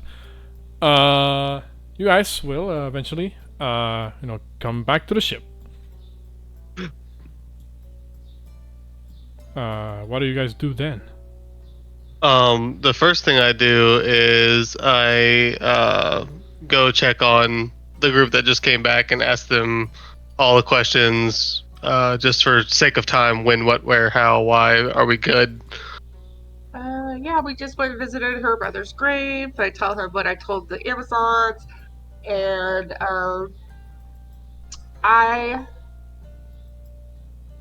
will take Darian to meet my Auntie Kyra.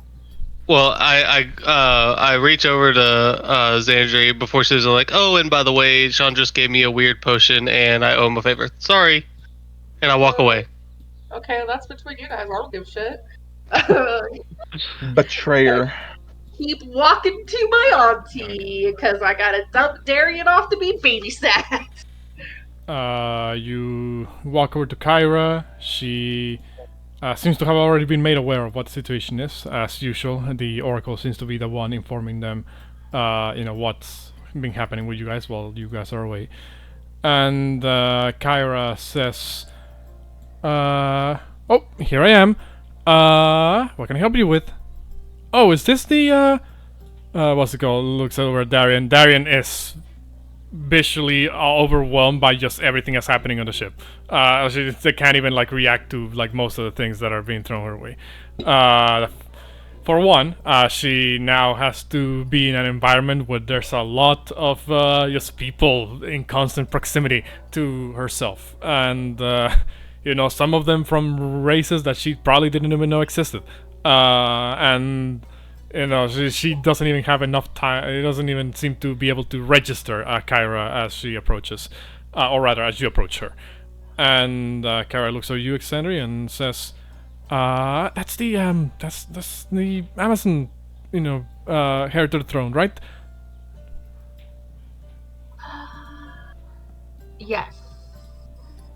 But I would love to chat, Auntie.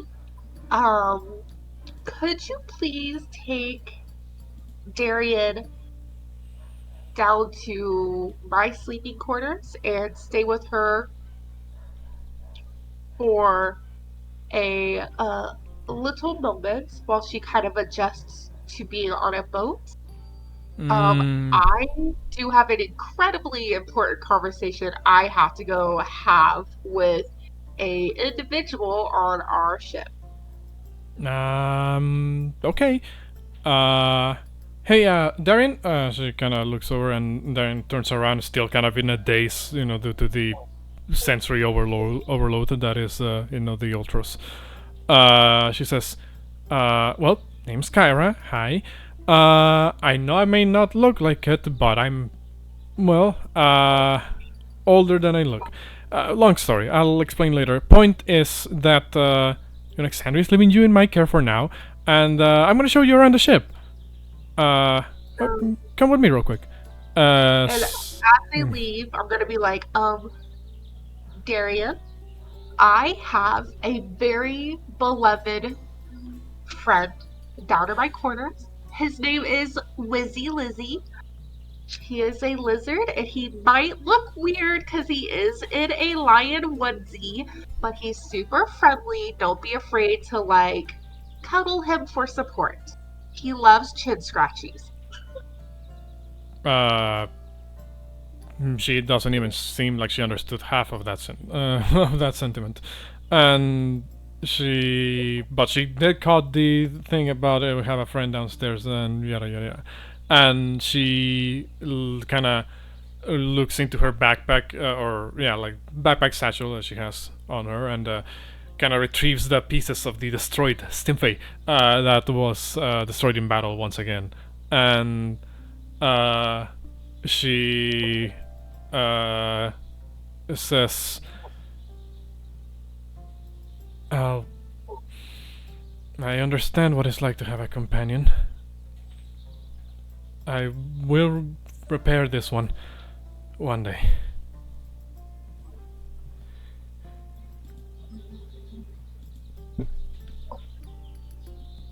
Okay. And then I will go and gather Pyrrha. So call out to Pyrrha, Bouxfhades,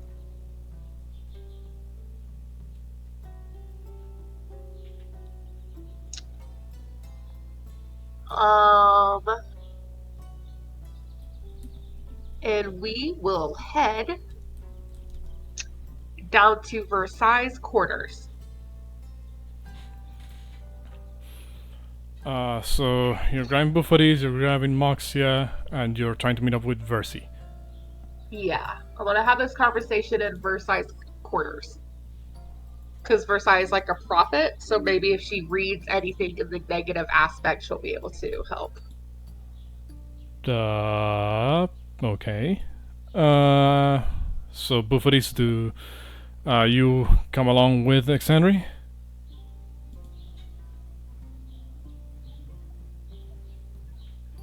Bouxfhades. He could have had to actually. Sorry, accept it. no, I was muted. I was trying to talk. My bad. No, I said I'm laying in my bed. And I just kind of like, get out, and I'm like, I'm still hurt, but if I have to, yeah, okay. Yes, you have to. Okay. Yeah, I just kind of like drag myself down the hallway. You make your way, down to, the lower decks of the Ultras. Specifically where Versi usually hangs out at. She don't have a specific quarters, I suppose, per se, but she has a little area off to the side where she's allowed to kind of meditate and, do her usual scryings. Without opening her eyes, she seems to hear you guys approach and says something along the lines of, "You have returned. You seek me, I imagine." Yes, in a way. We need to have a conversation with Moxia. I would greatly appreciate it after dealing with your horrendous husband for the last 24 hours and the shit that he has done. It would be very appreciated if you could listen into our conversation and kind of like be like the final vote or say so in what will be going on. Kind of like a judge in a way. She looks at you and says, "I fail to see how I should be the one to make the call in this final decision. Oh, It is, after very all, easy. It is, after all, a decision that relies not on a mere prophet like myself, but on those who are directly involved in the fate of the inhabitants of this island."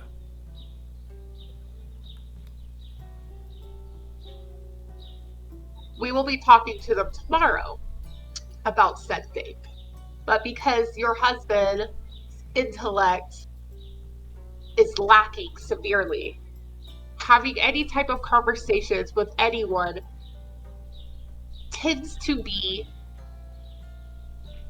difficult. As in our whole group, the only two who seem to be able to hold an actual intellect conversation would be Bouxfhades and me.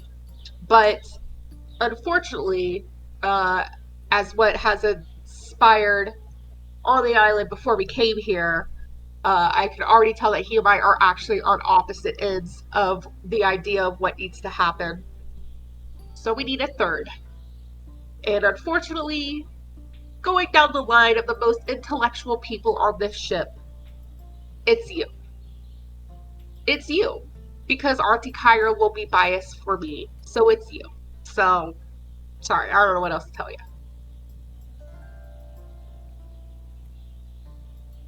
It is no secret that I tend to have a soft spot for mortals. And it is also no secret that you do not hold me in the highest of regards. Nor, it seems, your allies either. You could thank... what's his face? Derek. She just kinda takes like a moment to take a breath and she says, "What precisely may be the disagreement here?" So, upon freeing Darian, we found out that she is the remaining and only descendant of Diana, Queen of the Mascara, who was killed. Themis. Themis, yeah, I meant to say Themis. Who was killed by said Moxia and her sisters. Moxia did take place in said killing. I don't quite remember as to why she fled, which I would very much like to be recaught back up on that. After defeating her sisters, exposing their lies to all of the Amazons, freeing Darian. Darian is just not quite in the position to rule yet. And I feel very conflicted of what Moxia did next, which was pull us to the side and said that she would like to be said queen until Darian can take back over, as I understood it. Bo seemed to be perfectly okay in this matter. I, on the other hand, am not. So, And we need to have a large discussion on whether Moxia can become a queen regent. And then how she is going to tell them that she, the third Medusa sister, who also partook in Diana's death, will be queen regent until Darian returns. And may I ask, does your problem with Moxia ascending to queenhood lie in her and her nature, the nature of her character? Or... It lies in the fact that she hired us to kill her sisters, and upon killing her final sister, which I was against killing them in the first place, she then instantly turned and stated that she wanted to take the position of queen over these Amazons. Felt like a very double-sided jab. Moxia has not really done anything for our core cause. I spared her life when we were in Mitros because I am against death in all meanings of killing. Natural death to me is fine, but when it comes to personally taking somebody's life, I am highly against it, which the group knows. Which is why, when we first fought Moxia, the only reason why she kept her head that day was because I forbid our teammates from killing her. When all of them wanted her head on a pike. Every single one of them. You speak as if you understand the inner workings of her heart and mind. Yet, I believe neither yourself, your allies, or well, anybody around, delved into such matters. The Lady of Coins, Moxie. I attempted to, but she wasn't very willing to open up. Well, we all tend to have our barriers that we put up. I certainly was not as trusting or intrigued in mortals as I am now, back when I was merely my father's daughter. Back when I was not the Oracle. So, perhaps this is not a decision that she made, well, it may be a decision that she made in the spur of the moment, but I believe that, much like yourself, she has her own agenda, her own plans. We all do, to a certain extent.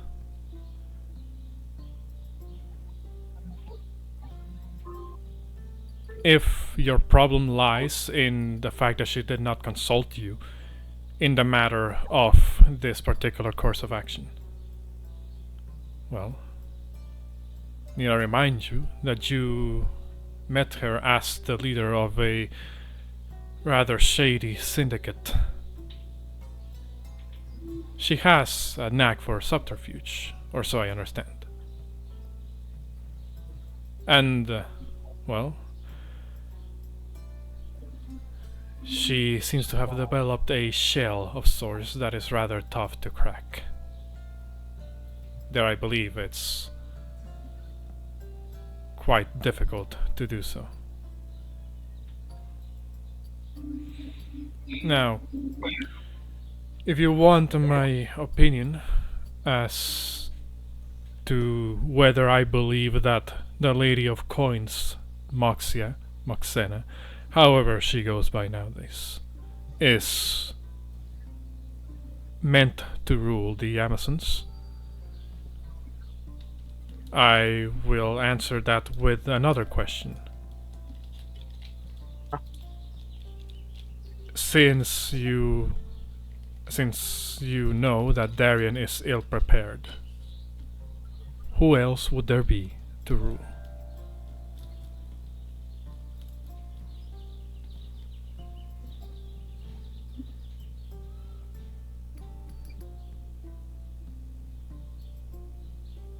Understood. Ooh. I will... Go ahead. Oh, go ahead.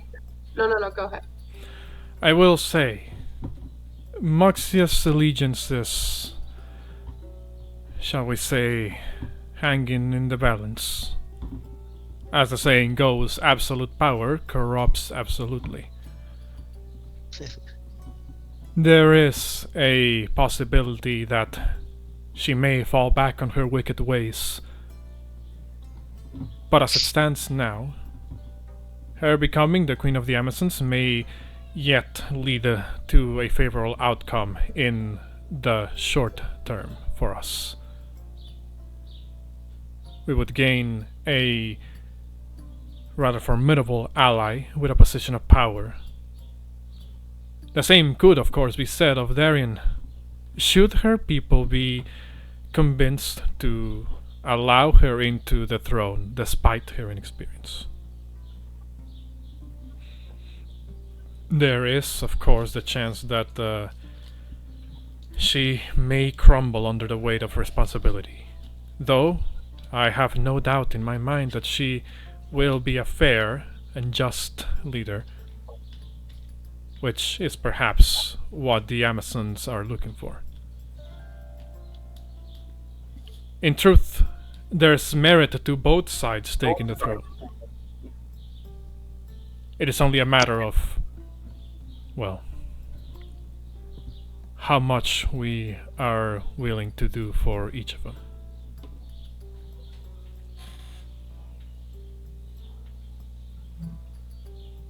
I cannot give you a final say, Xandri. For with my powers of foresight, there are multiple ways in which the situation could resolve. Like a strange. And all of those possibilities are equally possible.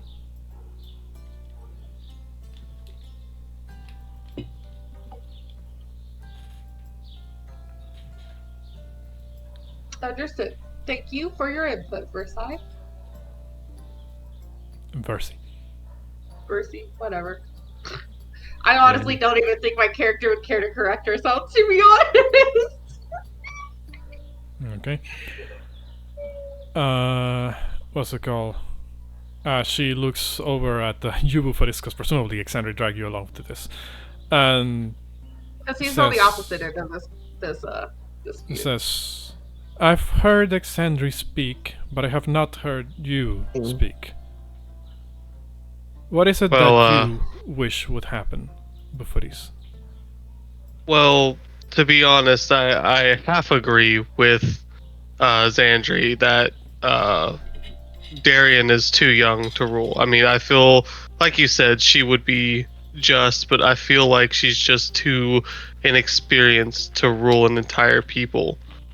And while I'm not 100% a fan of giving Moxia the power that she wants over these people, I feel like in the interim it would be the best option, considering we can I hesitate to say trust her, but I feel like she will hold up her end of the bargain, and if she doesn't, we took down both of her sisters, I feel like we could take her down as well.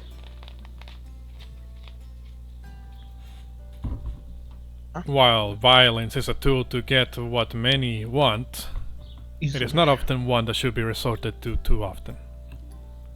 I agree, but that's what trust is for. If you don't violate trust, there's no need for violence.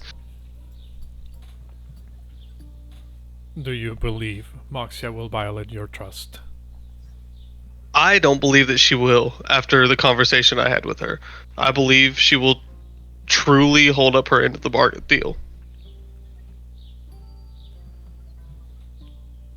Unless you have some insight that I do not. She kinda closes her eyes, thinks for a moment, and says, in truth, even after so much time, there are still aspects of mortals' hearts that I struggle to understand. But if there's something that I do know, is that within Moxia lies still a great turmoil.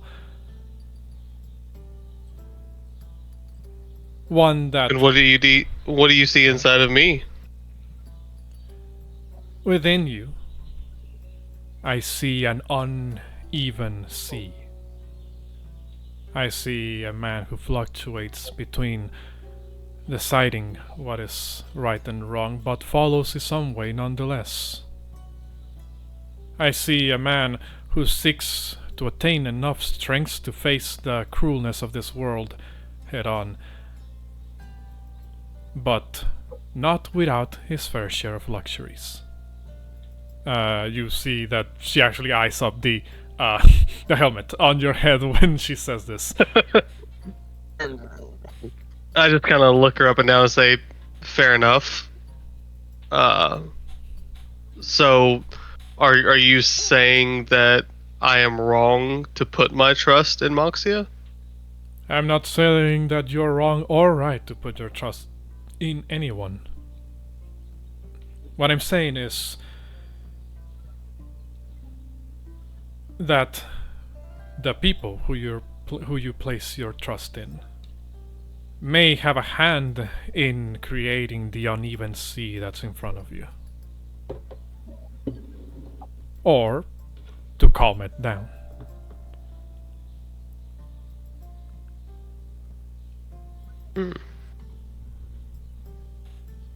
Well, that's plenty to think about. She kinda takes another deep breath and says, choose whatever you all believe is correct. I cannot interfere in this decision. For when the future is altered, it can lead to some rather disastrous consequences.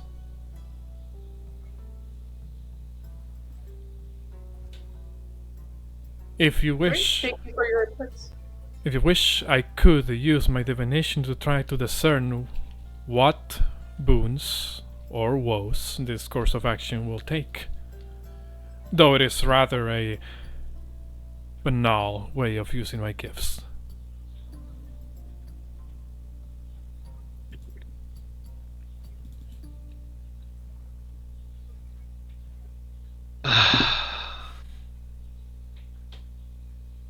We'll see. I'm with Andrea. I guess we'll see how it plays out. As for Moxia, because she is still here with us. She's been kinda just doing the cool guy pose back against the wall of the ship. She has been presumably listening in on this conversation, but hasn't really been saying anything, just kinda keeping to herself. I look over at Moxia, just because obviously she heard the things I said, and I'm like, I just look at her and say, you heard what I said, and I trust you, and you know the consequences of me of you breaking my trust. Trust me, I understand that all too well. And as for you, looking over Alexandria, believe it or not, I'm not as heartless as you think. Killing my sisters was rough for me, but it had to be done.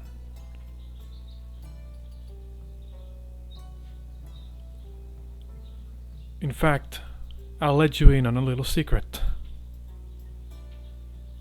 She kinda reaches into her robe and produces what appears to be a flat-looking stone. She kind of shows it, and you recognize it as a sending stone. A sending stone with a particular mark on it. The opposite went to her sister that her sister had. It seems very similar. Now I have so many more questions. Why did she have what? She still loved her. Oh. She says, I'm awake. You have no idea what went through my mind when we had to kill Leah. The fact that she kept this even after all these years. So I want you to understand something, princess. Just because you can't see the bigger picture doesn't mean nobody else can. Oh, Foxy, I do see a bigger picture. I see multiple bigger pictures. Did you saw the bigger picture when you caused all the crew to be killed? I may be a ruthless assassin, a thief, a criminal, but at the very least I try to make sure that the people around me, the people I care for, are safe. I did that with my Thieves Guild, and shall intend to do that with the Amazons. Whether you believe me or not is up to you entirely.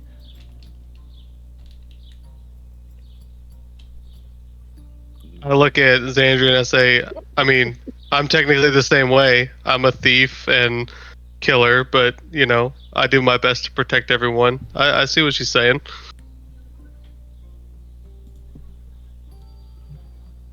Can I say Derek slapping in the background?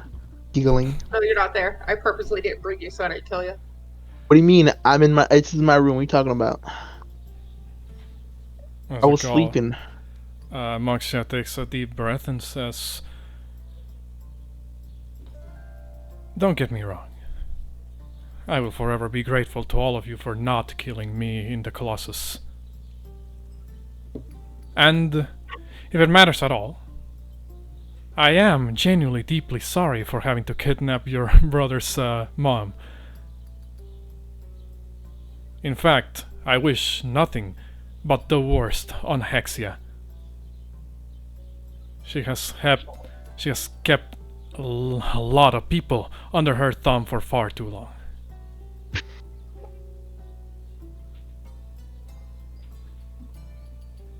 Just know this. Don't make so many assumptions about the people around you, or the world around you for that matter. Oftentimes, things are not what they seem. Sometimes I forget that she forgets who she's talking to. Like, I give everybody a second chance.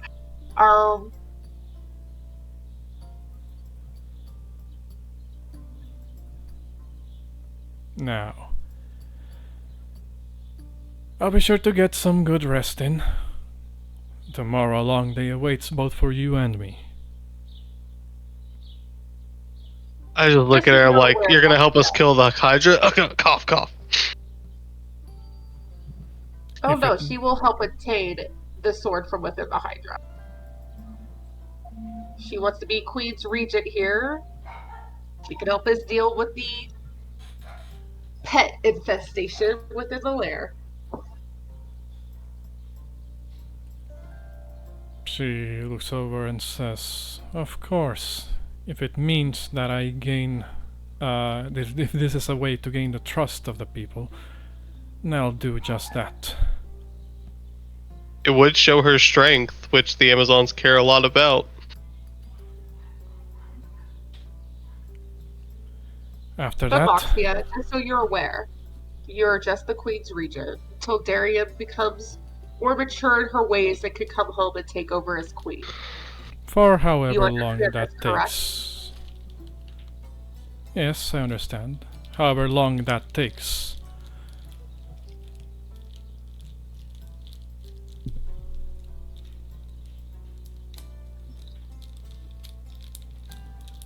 Now, I just kind of look around the room and I'm like, well, if we're done here, I'm gonna go lay back in bed so I don't bleed out all over the floor. you get some rest, big guy. She kinda turns around and on. walks away. What's it called? I don't know why Moxie is walking away. She's got to explain to Darian who's going to be taking her spot. I ain't doing that shit. She said she would do it. She said she knows how to get Darian to believe her taking her spot. Well, she might have that conversation in private. What's it called? Beyond that, I'll say you guys are going to be settling in for your long rest.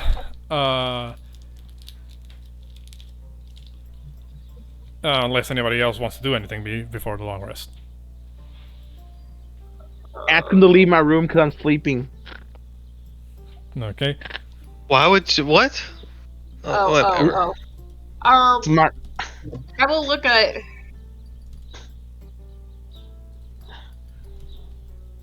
I want to go.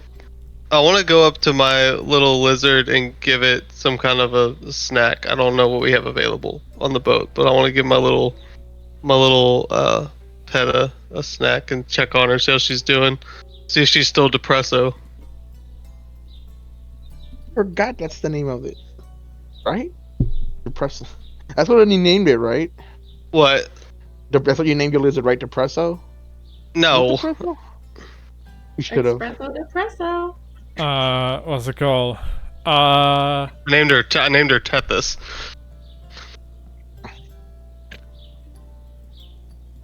All right, back to sleep. What's it called? Okay, so run that by me again, real quick. Belle, what were you specifically aiming to do? I just wanted to go up and give my little lizard a snack and give her some pats and make sure she's not being all depresso. Okay. Try to gain some trust. Draw me just like a general animal handling check.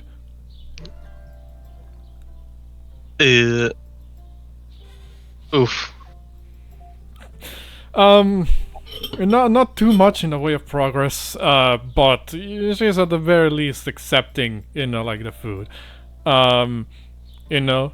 Slowly but surely. She seems to be actually having more, I guess, energy to do things, I suppose.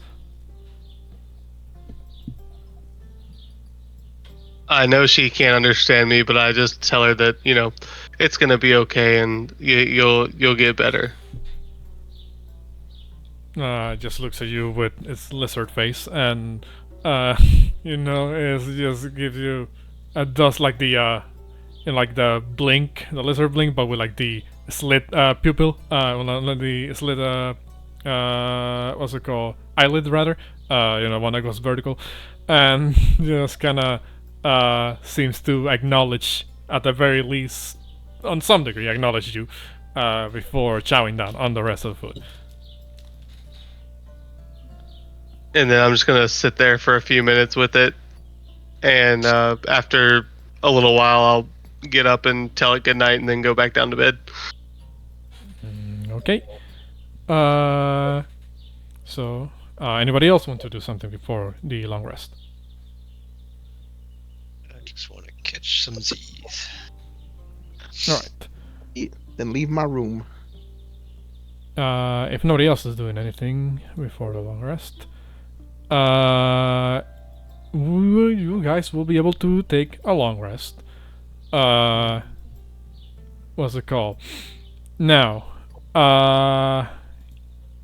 what time is it? I will take the advantage of the long rest to take our quick 5-minute break, and then we'll be back. Right? Yeah. Sounds good. Yeah, good. There we go.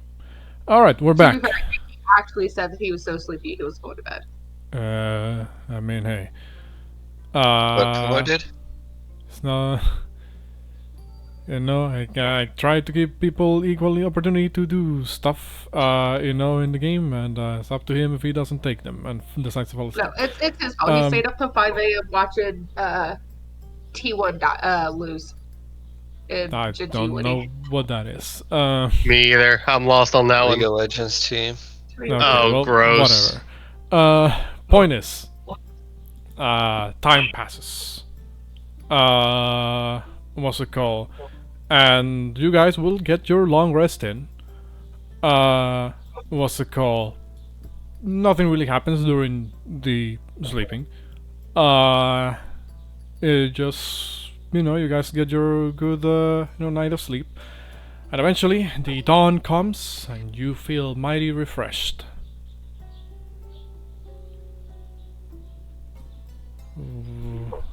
What's it called?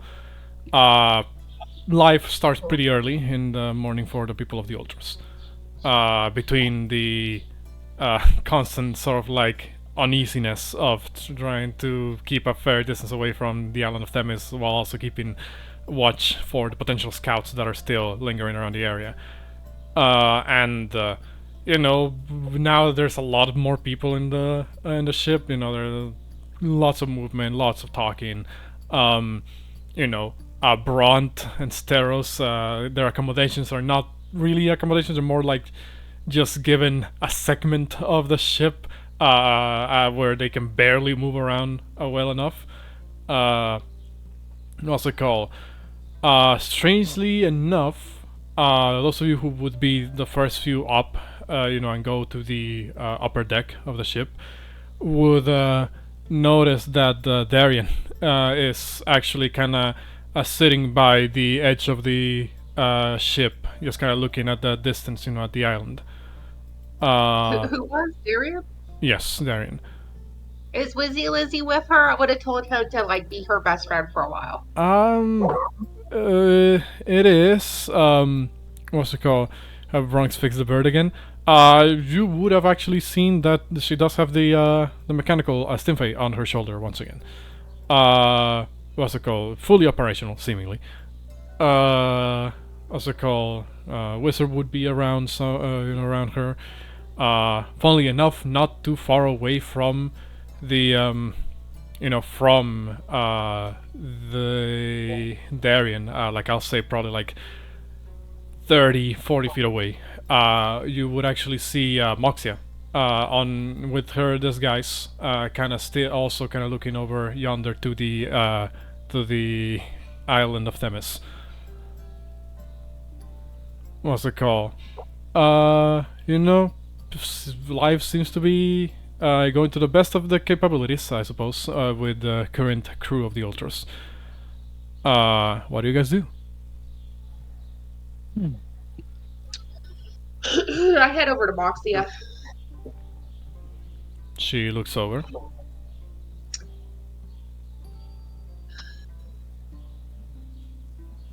I will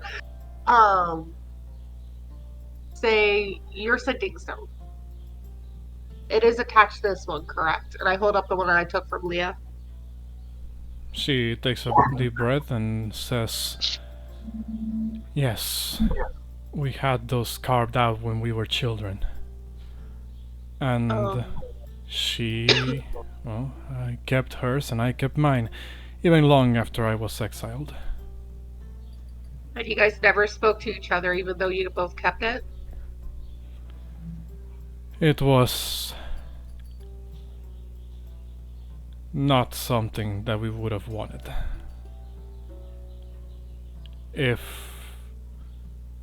Well, you have to understand, I didn't know that she had it on her. I thought she would have thrown it away for all I care. And even when I did try to have contact the Sending Stone, no response was ever given. Perhaps for the best. It would have been rather, shall we say, convenient to have them knocking at my door back at Mitros. Can I insight check her just to make sure she was being, like, genuine? On what aspect? The whole story about her and Leah not communicating with each other via the Sending Stone, and that she didn't know her sister actually had it. I just want to know if she's being genuine. You can do an insight check. You don't detect deception in her words. Okay. I'm trying to become her ally and not hate her. Do you suppose they still work? I have a feeling that perhaps the enchantment may have faded long ago. Can I attempt to hold up my version of the Sending Stone and try to send a message? If you try to do that, you would feel the magic of the Sending Stone kind of begin to and kind of wanes a little bit. There is a on her own Sending Stone, you feel or rather see a little vibration, and then it kind of wanes and disappears. Would my character know how to reactivate a Sending Stone? You give me an Arcana check. Since my character's #1 used spell is literally sending. Well, yeah, you also do have a Sending Stone yourself, which I believe, used to communicate with Sula Nordegon. Yeah, Sula. With a 20, I'll give you advantage on this because you have your Sending Stone yourself. You feel that the enchantment may have faded because it got cracked or damaged in some way long ago. Magic items are very difficult to destroy. So something must have happened to the Sending Stone for it to have received that form of damage. Which one of ours is cracked? Hers or mine? The one that you swiped from Leah. Does it look fixable by chance? Like, would I know if I could take this to a craftsman and have it Unless you're proficient in Mason's tools and know how to fabricate magical items, which with your lack of Proficiency of Arcana, I'm going to say you can't. You're not proficient in that. Not that you don't have any particular knowledge on the matter if it can be repaired or not. Okay. Because she's still dressed up, I'll be like, Pyrrha, would you mind holding onto your stone for a while? I'm going to, I see that the one that you're, almost slipped up. I see the one that, Leah, that I acquired from Leah, seems to be damaged. Seems to be the one that having a issue with the sending spell itself. What do you know? Yeah, like you see right here, she pointed out, being a little nerdy. I know our next destination, without a doubt, is going to be Mitro. I'll see if maybe my uncle can mend this, or knows someone who would be able to mend this version of the stone, so that we may communicate back and forth, or anyone can communicate back and forth with you. It looks exactly 2 degrees to your left and sees 2 artificers of giant size on the ship. Oh yeah. She then looks back at you and says, I have no idea who could possibly fix this. There's quite a few. Okay, listen, I don't want to push them too far too soon. I mean, we are on a very rickety ship right now. We got to get them to Mitros first. I don't want to, anything can happen in the next 3 days heading back to Mitros. So, but hopefully we can get this mended, or maybe I'll ask them before we depart. As for you becoming the Queen's Regent, I understand that you might be wanting to move your out a game. I can't remember what it's called. What, a Thieves Guild? Is that what it was? That could be it. You will, that is how a couple of the people described it as, a Thieves Guild. That you wanted to help incorporate your guild, so to speak, that you were taking care of in Mitros here? What's it called? She kind of raises an eyebrow and says, why the sudden interest in this? Yesterday, you were acting like I was walking venom amongst your people. I am trying to not make you venom. Work with me. She thinks for a moment and says, I may have some plans for the future. How are you gonna make that work though? Because they're so, their core values are so like male yes, male no. Just curious. She looks at you and says, see, the fun thing about a Thieves Guild is that nobody needs to know who they work with. Not even the people they work with. Obviously, it doesn't feel right to keep a secret from my people, but in time, I will make sure that they know who our allies are and who we can rely on. Even if a lot of those allies tend to happen to be men.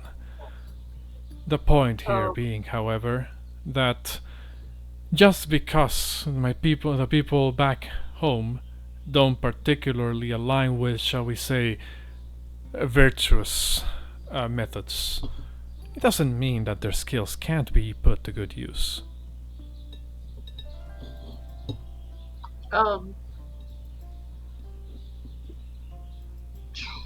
Do your best to actually not lie to them, because, hear me out,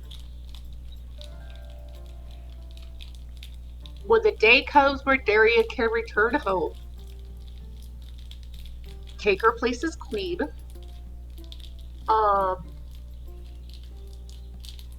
hopefully the world hasn't gone to shit, because you clearly know what crazy ass mission we are on, because we have not hid it from anyone on the ship. So you are aware of what could be coming, correct? She looks at you and says, I am not stupid. I am well aware of the stakes.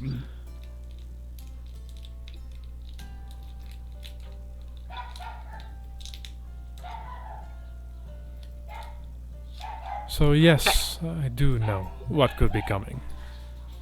So, if it doesn't go to shit, I look at my teammates, but I don't look at Bell because to me he's not shit at the moment.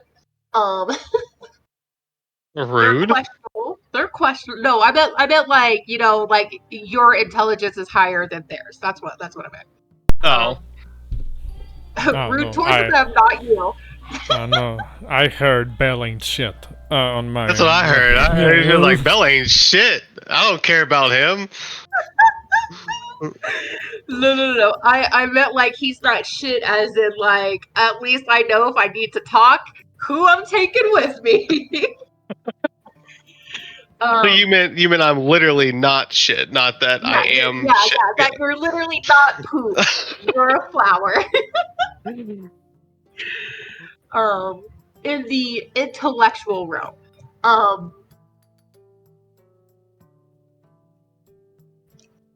Now, what was I even saying? I got so sidetracked. What was my sentence? Something.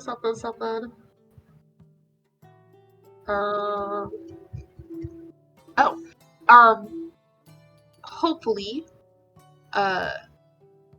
if we were able to pull this off, and you have helped flourish the Amazons, maybe you could stay Darian's Queen Regent, or if there is an uncomfort in that area, maybe we could find you a very high ranking in my trust. This is the far future, not anytime soon. I hope that you will maybe take up the ways of the old Amazons and not worship any gods. I don't know if you follow a god. I don't remember if we ever asked you. But see, as your sisters followed Lutheria, there is a little bit of concern there.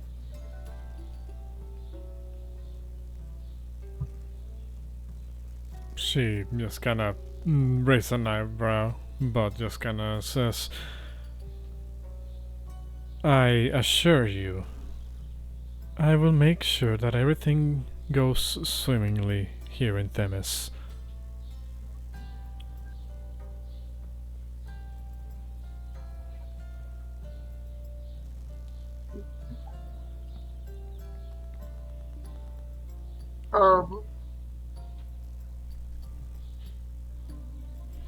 Is there anything else?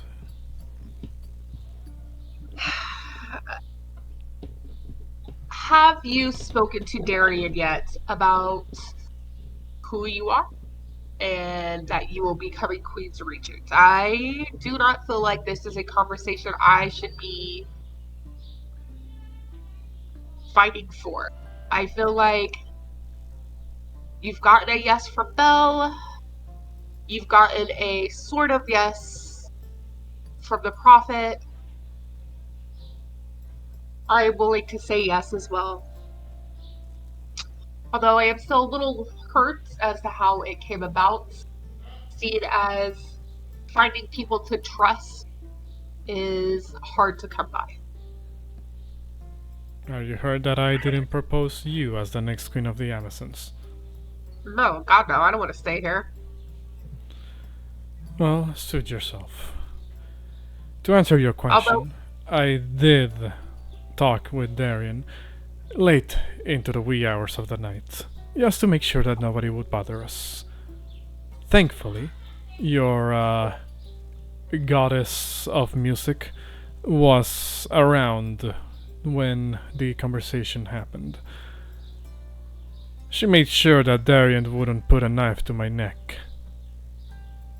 And, well, I feel like I laid out things very plainly to her. Perhaps that explains why she is even now still processing the information. She looks over at Darian, who's, as I described before, she's kind of like sitting on the side of the ship looking at Themis. Kind of a vacant look in her face, actually. She says, I dare say the poor kid couldn't even sleep too well after that. But she'll understand in time. I let her know that it wasn't easy for I let her know that it wasn't easy for me to kill my own blood. And obviously, all that hardly makes up for the fact that my sisters took hers away. She can rest easy, knowing that I'll keep everything, shall we say, running smoothly until she, well, gets her time in the light.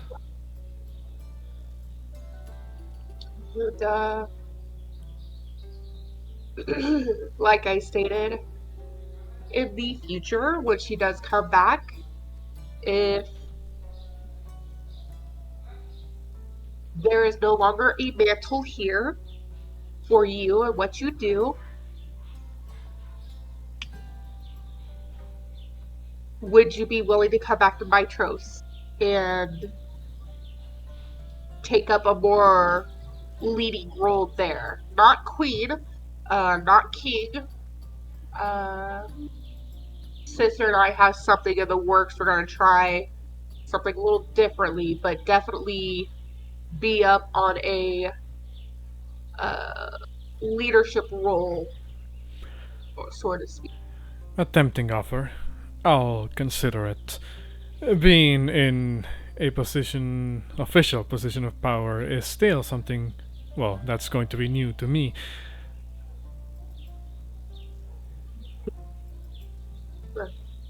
Well, let's go kill the Hydra. Alright. Yay. Bouxfhades. When go ahead. Xandri's done, I'm gonna motion at Xandri to come over to Tethys.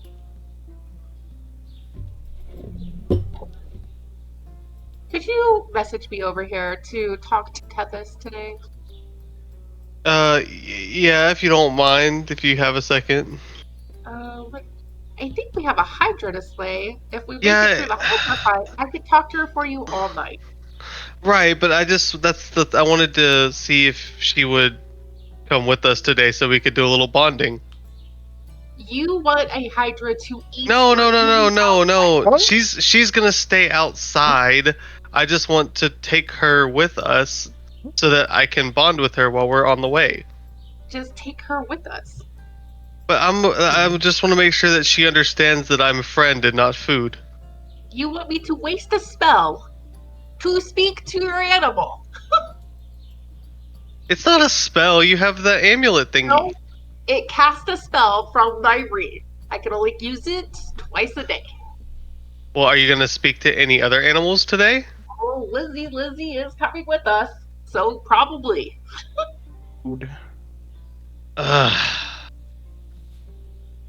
Okay, fine.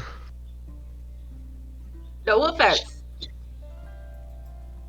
You could have just- my dad take her off the ship for a little bit and walk her around if needed. I mean, No, that Pythor. defeats the purpose.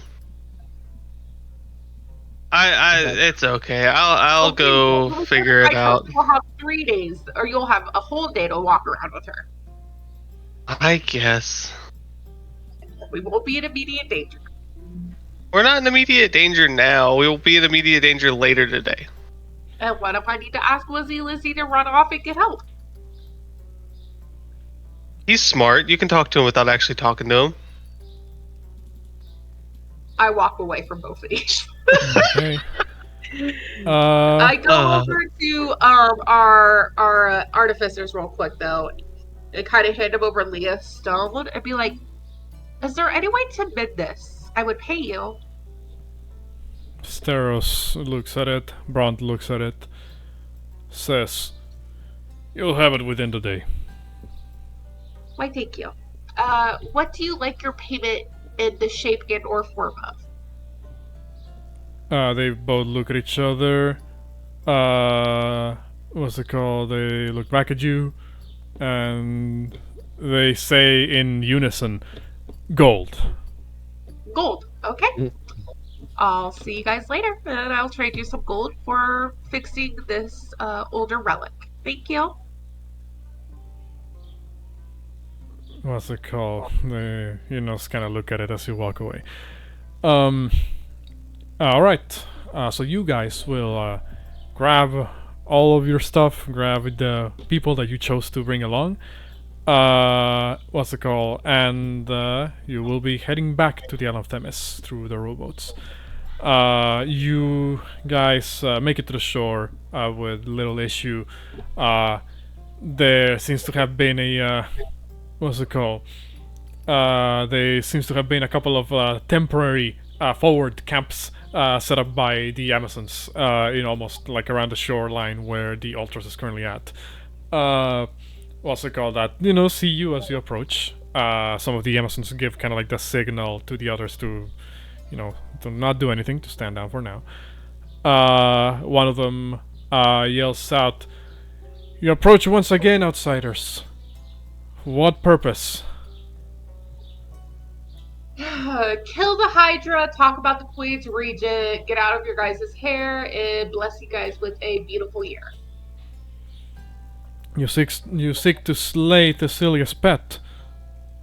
Apparently, it ain't something that we need. Unless you know how to make a Hydra vomit, I'm all ears. They look at each other. Then there's a conversation that happens between them, very short, and then look back at you, and one of the Amazons says, "You shall be led to the complex. Know that we are in the process of, cleaning things up, so to speak. Walking through the halls is dangerous, as you know, but you shall be allowed entryway so long as you, keep to yourselves and do not do more than what you have come to do." Yeah, like we said, we literally, like honestly, we literally just need something that the Hydra ate. That's it. That's all we need. Like I said, if you guys know a better way of getting the Hydra to give it back to us, all ears. They kind of just shrug and it's like, we don't know. They will allow you passage with little issue. Over the course of your walking from to the other shoreline to get to the other island, you would notice that there is actually like still some degree of conflict happening. It's as if they are going out of their way. The Amazons are going out of their way to hunt down the Lutherian worshippers that were still in the island. Not a lot that you guys would probably concern yourselves too much with, at least not at the moment. What's it called? So I asked if they want to help them out. No. This is. They don't want to help us defeat a legendary creature? Well, here's the thing. That was Thessilia's problem. Now yours, as you claim you would do. So they will let you handle it and see, if killing Thessilia was not just a fluke, and if you're actually legit. What's it called? So, you guys will eventually make it all the way to the other annexed island. Again, for the purpose of time, you guys know the way already. You make it through the shallow water, you make it across to the island, you climb up. By the time you arrive, you notice that there's actually a couple of Amazons walking out of the complex with lots of Lutherian sort of like symbols, memorabilia. Well, not memorabilia. Fucking yeah, just like symbols, altars, and the like. Kind of just thrown, like putting them outside as if they're kind of clearing the temple of all the the imagery. Eventually, you guys will make it back inside the place. Give me a second. Theory eviction. Kind of. What's it called? It'll be dark because I haven't set your tokens down just yet, so just give me a moment. But if you guys remember, the temple, well, not the temple, the hallways in which the Hydra laid dormant at was in the second level, as you head down the stairs from the entryway. Just out of curiosity, what is the marching order here? Well, we're not Probably be about- necessarily sneaking, right? Because we're being allowed in. To a certain degree, yeah. Should probably be me and Bo up front, and then Yeah, I'd say whoever so. else in the back. Good question. We haven't leveled up, correct? Not. Not yet, no. Okay, just making sure. I thought I missed it. I guess, and then we'll put all of the quote unquote melees in the front and everybody else in the back.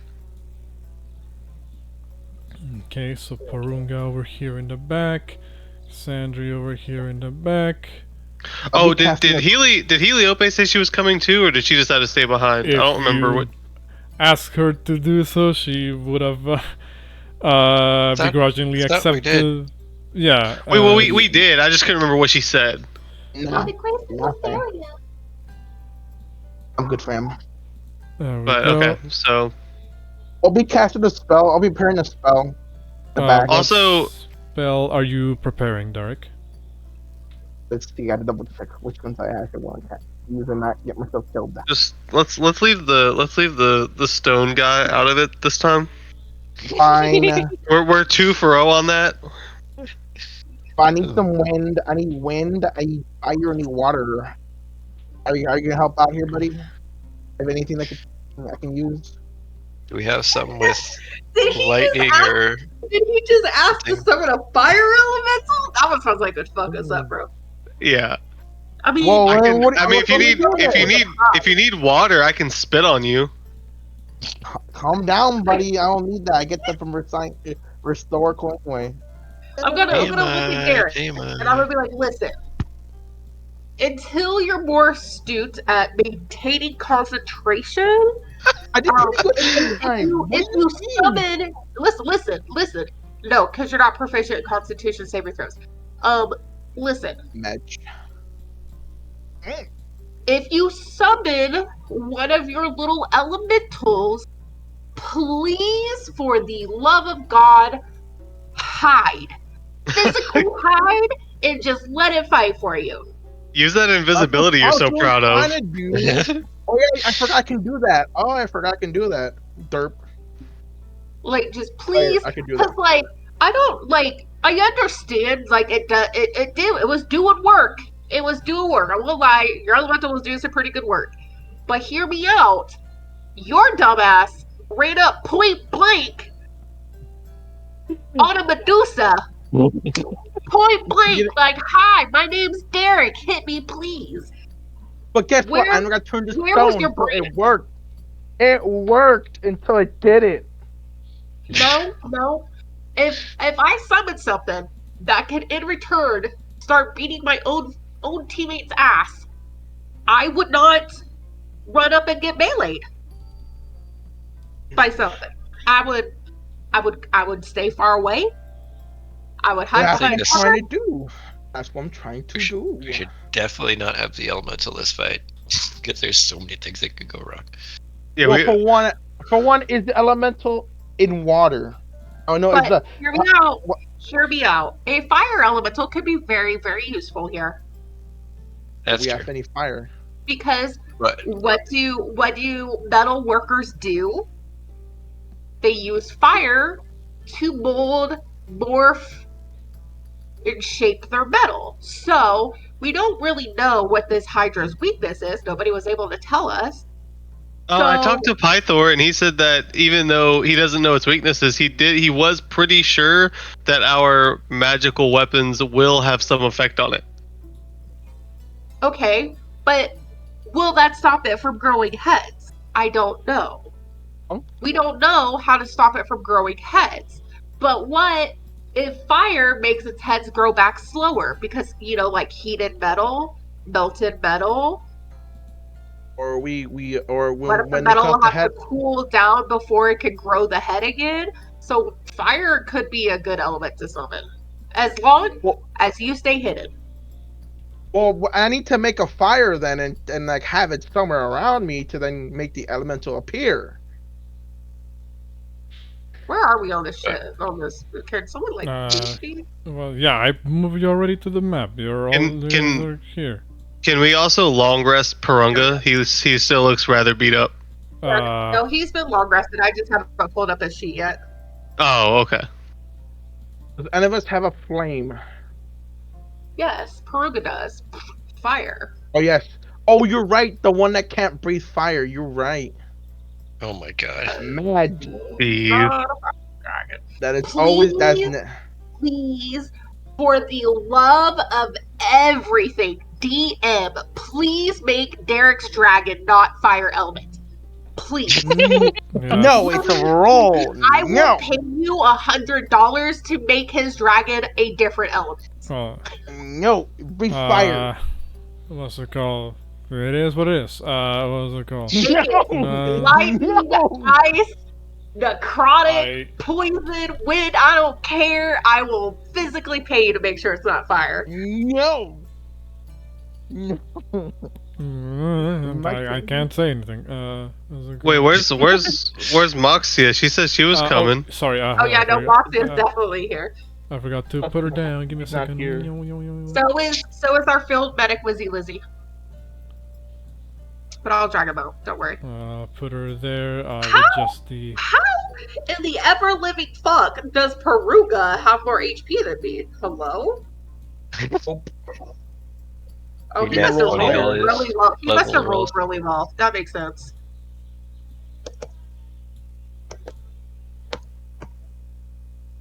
Surprising considering he's a D6 class. It's probably Nat 6 to all those things. Maybe all the rolls are going to his HP instead of his actual in-game player. Well, whatever the case is, what's it called? Can you guys see? I'm moving him down to my HP. There's no way it's 70. But whatever the case is, can you guys see yourselves on the map? Yes. Yeah. My full HP has Looks like everything. I'm gonna have 100 HP. Let's go. So if Porunga's gonna make the fire, I'm gonna prepare my prepare the spell as we walk upstairs. Does Porunga has any fire? Like, I know he has a fireball, but I don't think he has any sustained fire effects. Well, I just need create a small fire. So it's. I can do prestidigitation to start a fire, right? To start a campfire, implying that you have a bundle of sticks, put it on the ground, and you begin. Hey, I have a what's it called? I have a tinder box. Oh. Again, if you have something that can burn, you can. We rip off Derek's cloak, throw it on the ground, and burn it. No, we find them. Are any bedrooms here? Javelins as wood to. Kindle. We do have basic javelins. I just need to figure out how much of the material is needed for conjure elemental, because it usually has a and you need a certain square feet of that. Probably to the area you choose appears 10 feet. Choose an area of air, earth, fire, or water that fills a 10-foot cube within range.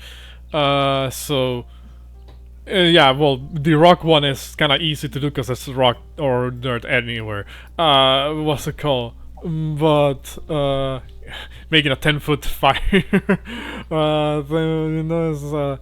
it's a little Sounds bit a more little tricky. dangerous. Oh, could I use air since air's around us? Yeah, again, those earth and air are pretty easy to do. In fact, you could Oh, have guys, I even guess- used water because there's an ocean around you. Oh my god. Well, Could so you long make as come you were, liquid and then come inside as he walks in with us? so long as you were casting damn it, on the ocean outside. No, I was doing it while I was inside, so I'm not. I have so I'd say I haven't choose it yet. It's preparing itself. So when it gets combat starts, which summon and whichever element is available. God damn, bro really only took damage spells. As it should be. Bro, so the Defense only is a good stat that matters is the enemy's HP. But Uh, that's their HP, buddy. So you guys all managed to mean- make it down here. You're walking down the big ass fucking spiral staircase, and you hear the rumbling of the Hydra's many heads coming up ahead. He's hungry. Rumbling. Oh no. Yeah, as we walk toward the Hydra up to By the the Grace hallway, of we're like by the Grace of Lutheria. Lutheria to disarm the traps. The Grizzle Therian. You do that, and you're able to pass the portcullis. I had a question. Yeah. Like out of game. If I hand over a flask of oil, can the guys coat their weapons in the oil and put their swords on fire? Is that a thing? Not exactly how it works, because the oil will basically fall off after a single swing. What's it called? But could I do that with an arrow then? You could theoretically do that, yes. Please summon a fire elemental. Whoa! I need a 10 Let's foot. say Wait, hold that- up.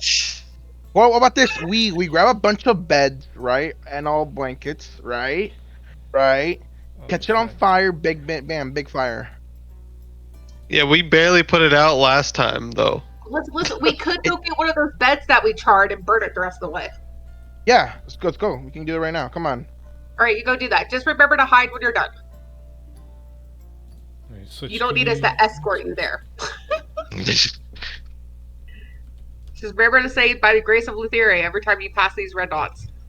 By the grace of Theria, by grace of Theria, by the grace of Theria, and while they walk away, pick up a bed. So I look at the group and be like, so we know that the Hydra responds to by the grace of Lutheria, right? So what if we just keep chanting that the whole time we're attacking it? Would it possibly not attack us? I mean, I already told you that the other day while we were standing here. Yeah, but are we gonna try that, or are we just gonna go for it? You guys are going to be the ones bailing. That's up to you. I can take it. By grace of Theria, by the grace of Theria, by the grace of Theria, by the grace of Try Theria. hitting it and then say it right afterwards. I mean, worst case scenario, you still get attacked. All right. But I just want to make. Are we formulating any kind of a plan, or are we just jumping into this room and fighting? Prioritize fire. Just because we don't know what its weakness is, but since it is metal, like I just keep thinking of spells like heat metal, Lightning. burning hands, like something to like soften the metal or make the metal weaker, possibly. How many beds that one did catch on fire? 3 or 4? It was I the believe top like 3 on the left corner. I believe like That's 4 of them caught on fire. Well, then this is what because it was originally only 3, but then the 4th one caught on fire because the fire spread. Okay, so this is what I'm gonna do, just because it's it's all. I'm gonna grab one bed, but I'm grabbing all the pillows and the blankets, stuff them in one blanket, and have it like a little sack, and I slowly walk back with a sack of pillows and blankets and the one charred bed, as I'm dragging it, because it's I'm not that strong. Okay. Is there any place on the walls where I could put like a burning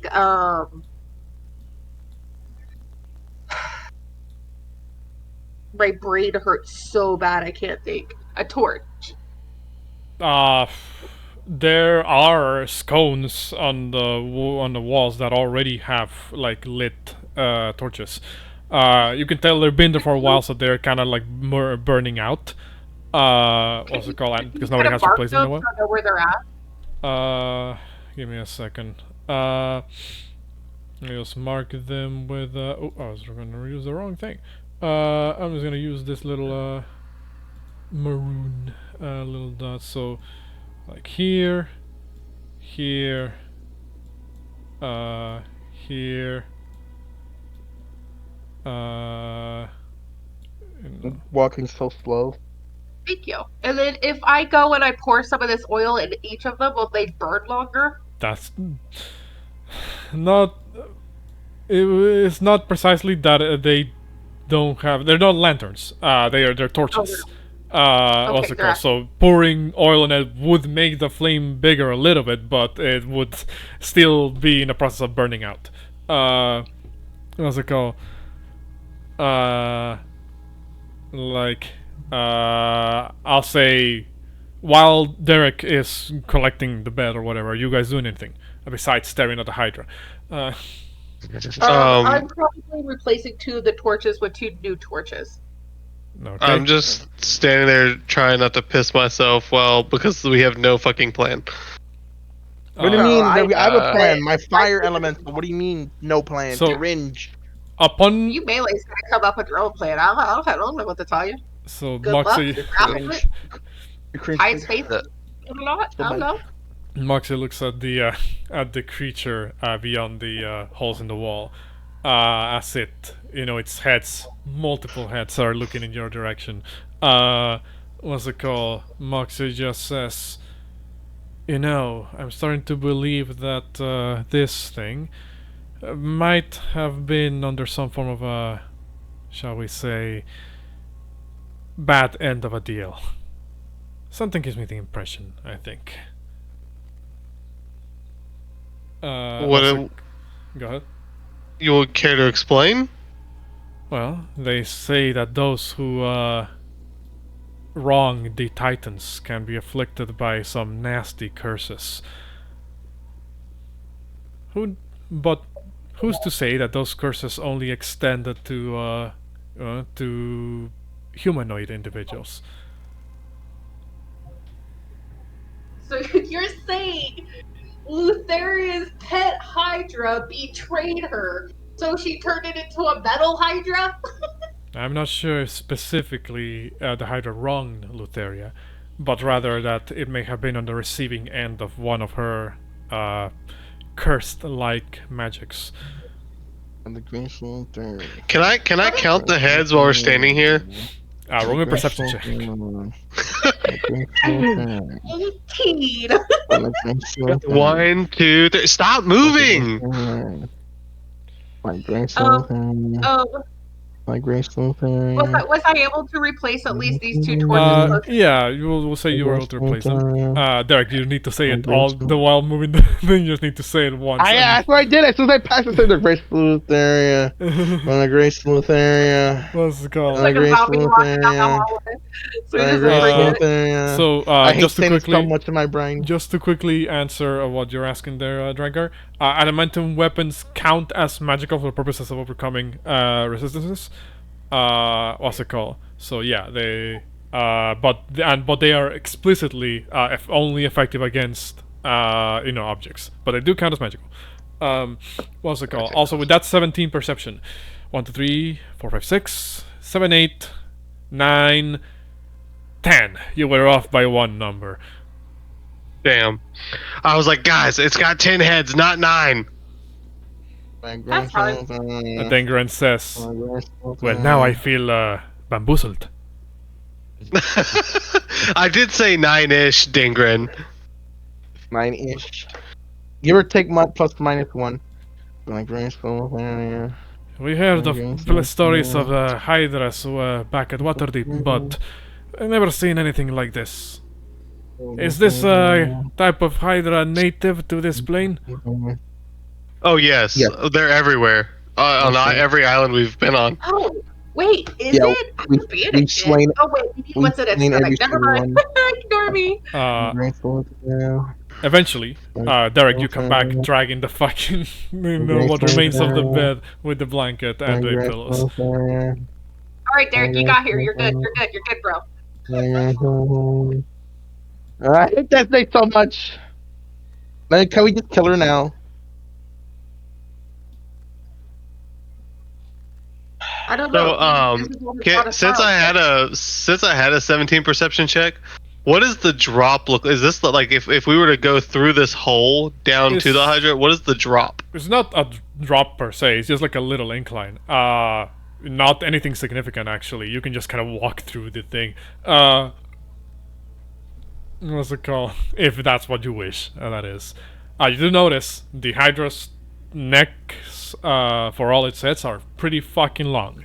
I described this way back when you first walked in, but it's been a while, so I'll just say it again. You presume the sheer length of the Hydra's necks may actually allow it to just cover all the hallways around here, at least in this level.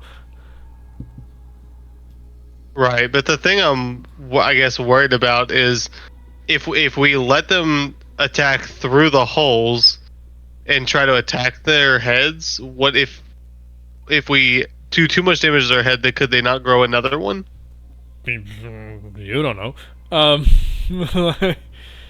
Like, if your question is like, can you just hit it from afar and hurt its heads, then ranged attacks are always an option. No, I mean like if it tries to stick its head through the hole and we attack its head, well, not precisely, because it's not the Hydra's body as a whole moving out of your reach to provoke an opportunity attack. It's just it reaching ahead, taking a bite, and then reeling it back to its body.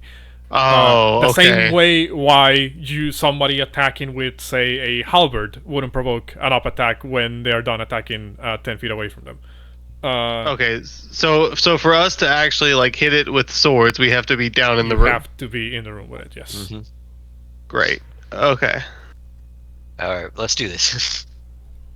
I look at Drac and I pat him on the shoulder and say, "You first. You're always telling me you're stronger than me." All right. Well, so I'll look to the team. Are we all ready?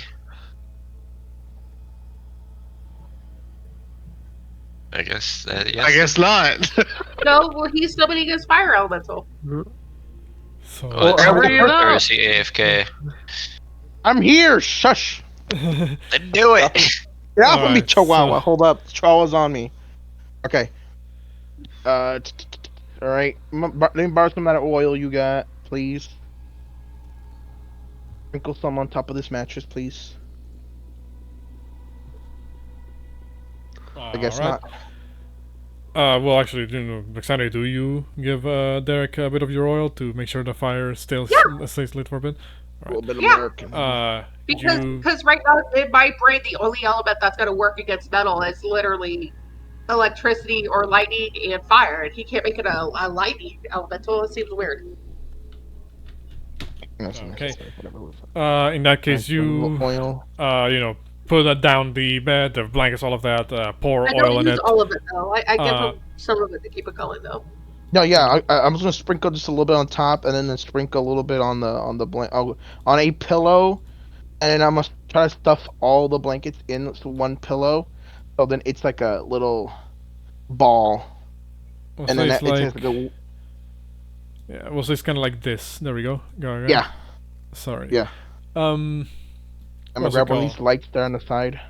Yeah, Right so here, like you, he explained. so you Fire throw the torch on it and making it catch on fire, giving you ample space and, well, fire, I guess, material to be able to summon your elemental. Moved. I have a question. I don't I'm gonna remember do what my charge plus arrows. 4 arrows do. Your what? What does a plus 1 arrow do? I don't. It is just gives you a +1 to hit and damage when you're attacking using with the bow. However, once the ammunition is shot and hits a target, it loses its magical properties. That's fine. This one, I have a couple +1 arrows and a couple unbreakable arrows. What's the difference? Unbreakable arrows, I believe. Even if they miss their mark, they won't become non-magical until they hit something. I think. I'm gonna have to check. Because I have 4 unbreakable and 3 +1.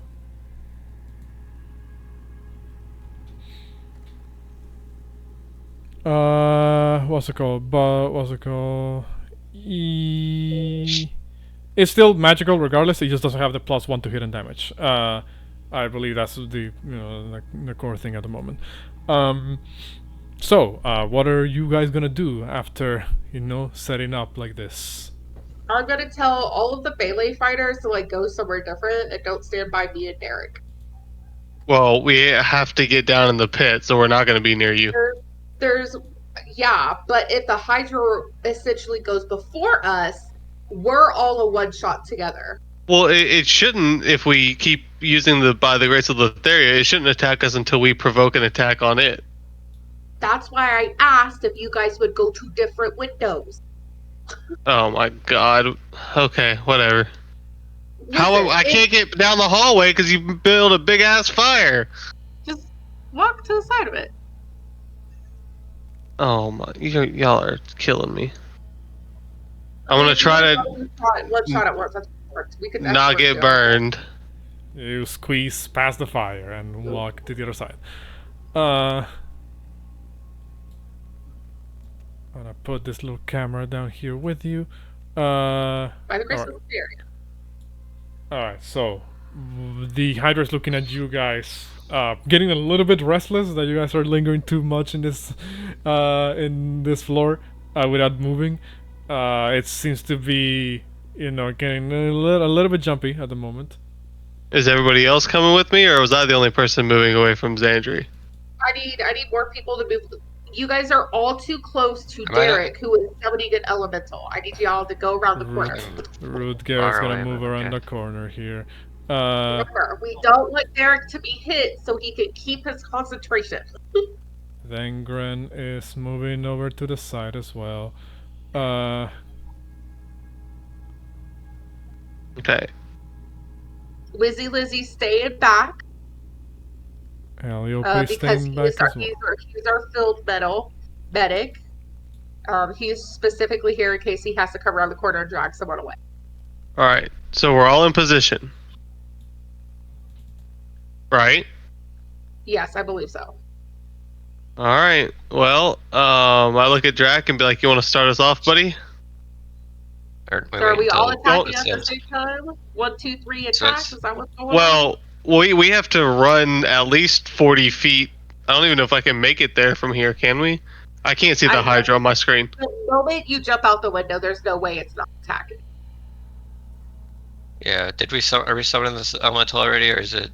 So you want the ranged people to... Brother has more than one lightning javelin. Do you both want to throw a lightning javelin, and then Porunga, Derek, Moxie, and Heliope all use a ranged attack? Yeah, we could do that. If Drag wants to give me a lightning thing. Yeah, I'll give him one for now. Okay, we'll do that then. Back after. I don't know how to use it though, but aim it through. Well, no, I mean like mechanically in the chat. It should be on if you look for items. You can add it to your inventory the same way you add all the other items to your inventory. You look for them in the compendium. Just type Javelin of Lightning.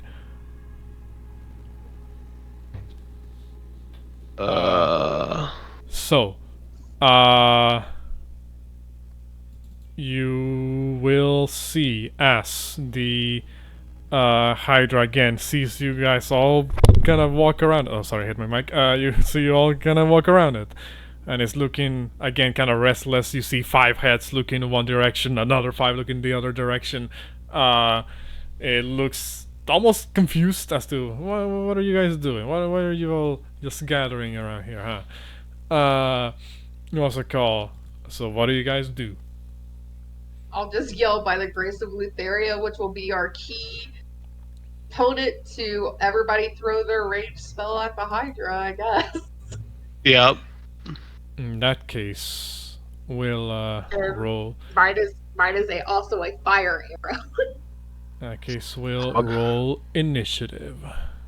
Do I get a? Are you gonna give me a You conjure will fire get- elemental? You will get your fire elemental. Give me a moment. No, I'm just making sure. Sorry. What's it called? I'm still trying to figure out how to add the damage. You click and drag it onto your inventory. Oh wait. There's a torch here now. Right. Yay! Hello, I name it Charizard. Oh god. That music actually scared me. I thought that was wind coming through my window. It's Charizard. Go Charizard.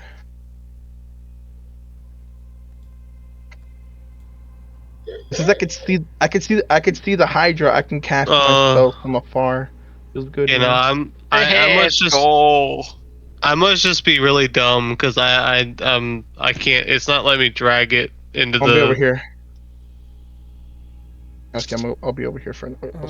Give me. Right. Give me. Oh wait, maybe I got it. I had to drag the image, I think. Nope, that didn't work. Wait, does the Hydra get 10 different turns or one turn 10 different turns? You were about to find out. Yeah. What's it called? The What? also no. You remember, Belle? You don't look for it in the journal. You look for it in the compendium. Yeah, that's what I did. It was in the journal. Yeah. Or no, the compendium. Oh, okay. I was gonna say. Right, then what do I drag though? Because when I drag the item, it doesn't. Give me a second. I'm doing a lot of things in the background because I have to add the fire elemental as well. So give me a moment. Hold up, where am I?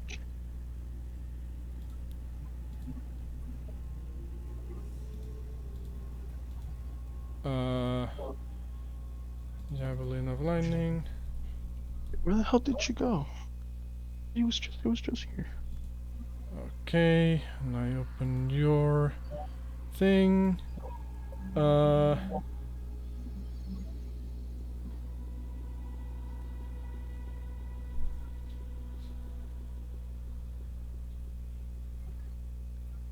That bitch.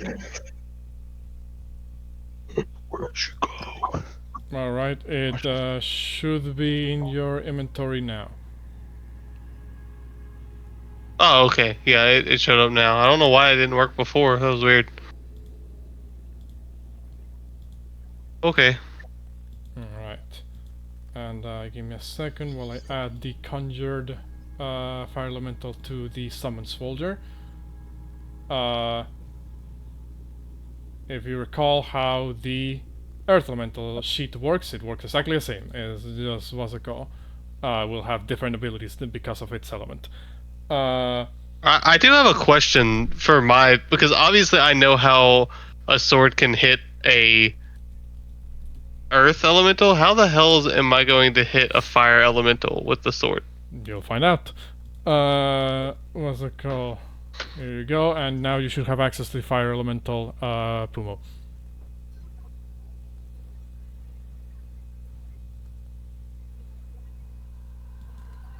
There we go. And now I need to roll initiative for everybody else.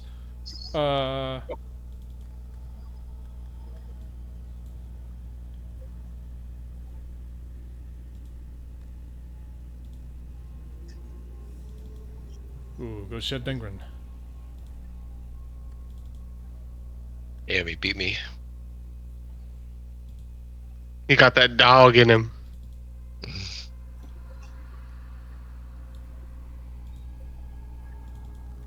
I always roll shit initiative.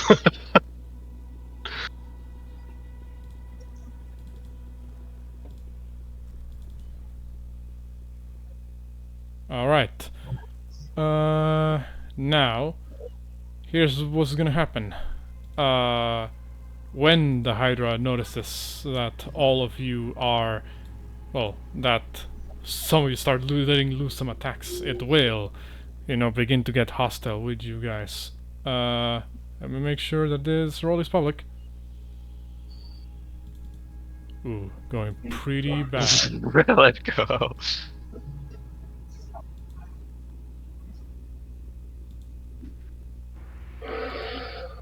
Wait, it rolled the same initiative as me. How does that work? Do we just go at the same time?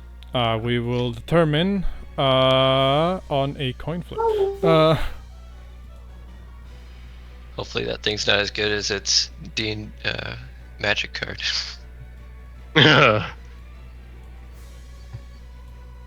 I mean, in case you recognize the name, Iron Scale Hydra.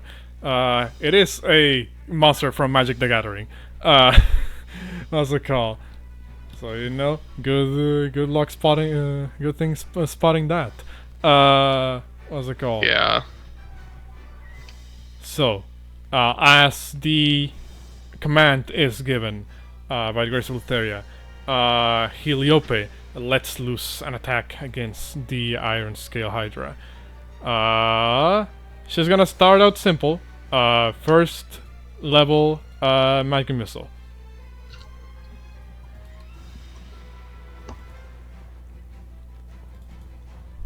Uh, 7 points of damage. Hit the Iron Scale Hydra.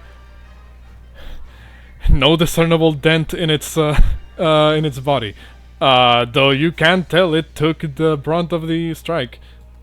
Heliope then says, well, that's concerning.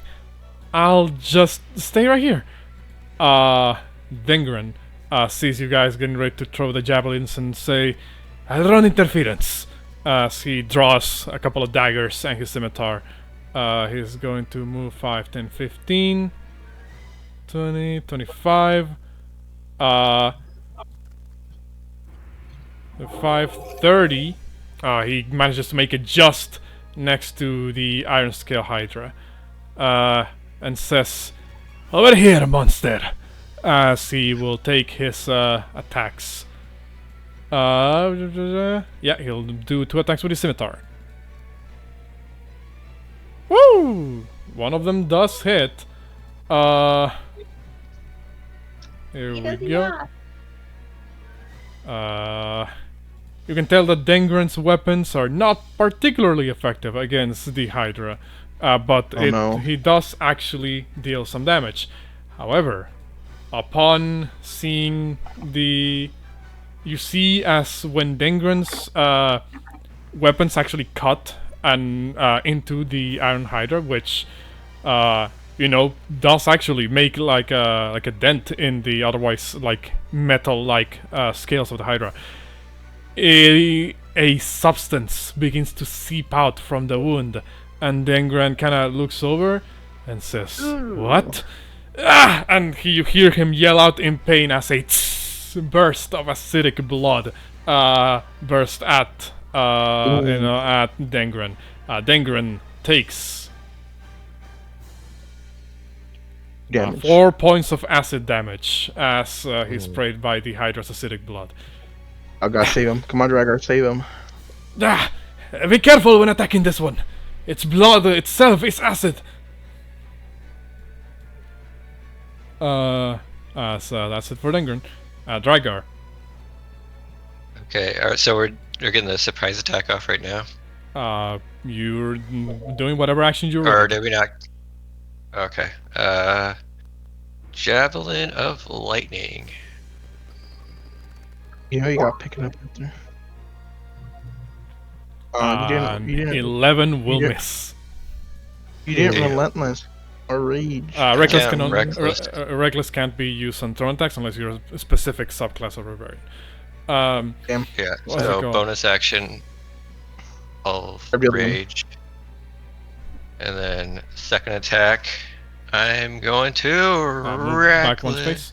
There we go. Oh, whoops, my bad. You're up on Reckless, my great axe. Whoops. Greater. Magical great axe. 22 will hit. And again, another burst of acid blood falls on both Dengren and Drakgar. Does my Netflix adaptation help with this or no? What does your necklace? This kind of what does your necklace of adaptation say? I thought it was like resistant to like poisons or something like that, but I don't remember. It's not poison damage; it is acid damage. Okay. So I'm gonna put it on screen what actually is causing this now that you've triggered it twice.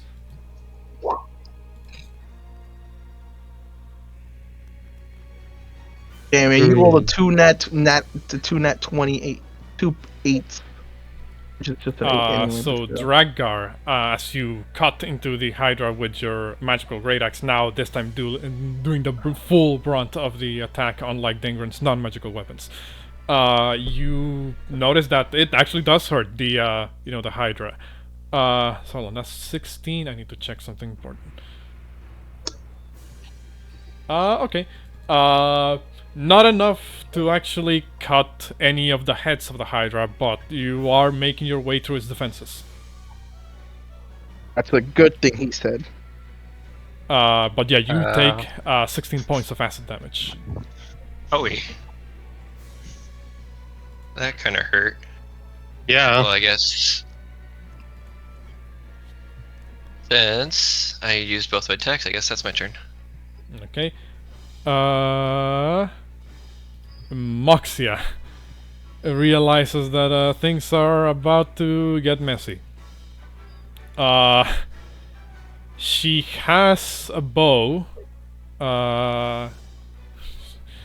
She will look at her bow, look over at you guys, and say, I'm sorry about this, but I hope you can bear the brunt of it. As she moves out of cover, takes aim at the Hydra, and takes 2 shots with her longbow. It sounded like she was going to shoot us for a second. I was like, right? Excuse me? Yes. Here we go. Pow pow. Woo! Crit on the first one.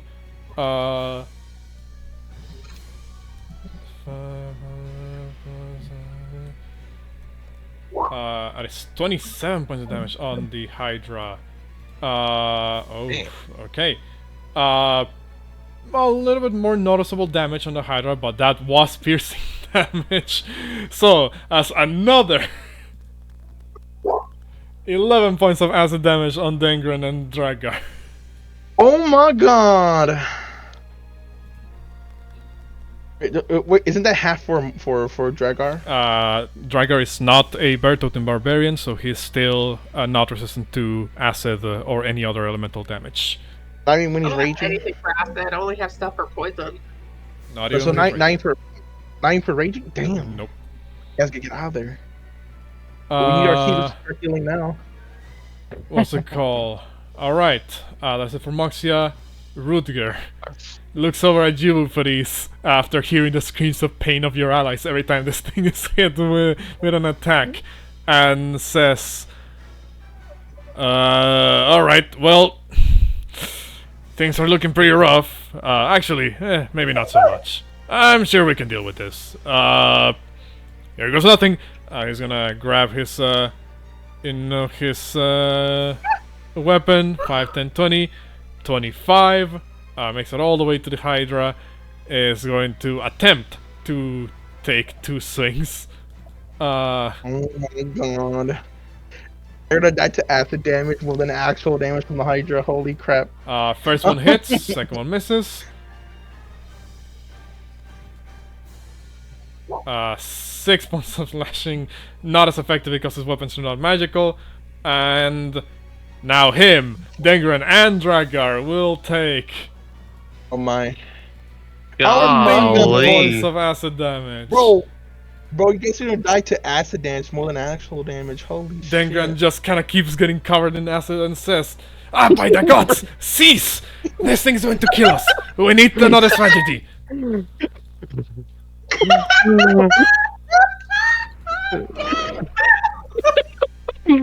Oh, there goes half my health already. Oh, jeez. We need a, Imagine this guy hasn't attacked yet. we need another Oh, strategy. This is not going to work.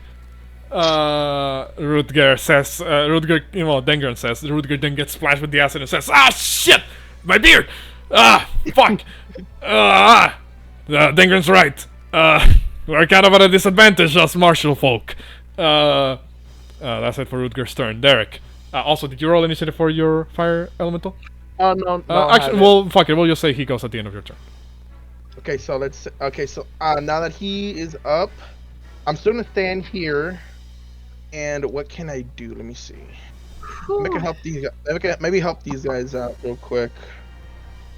Oh, you guys can see Dengren and Rutger's health bar, can you? Give me a second. Yeah, I can. No, I can see. I can see them. Yeah. Yeah, I can see them. I can see them. In this thing, I can see. I can see all three of them. So, Herculeus, Bell. What can I do?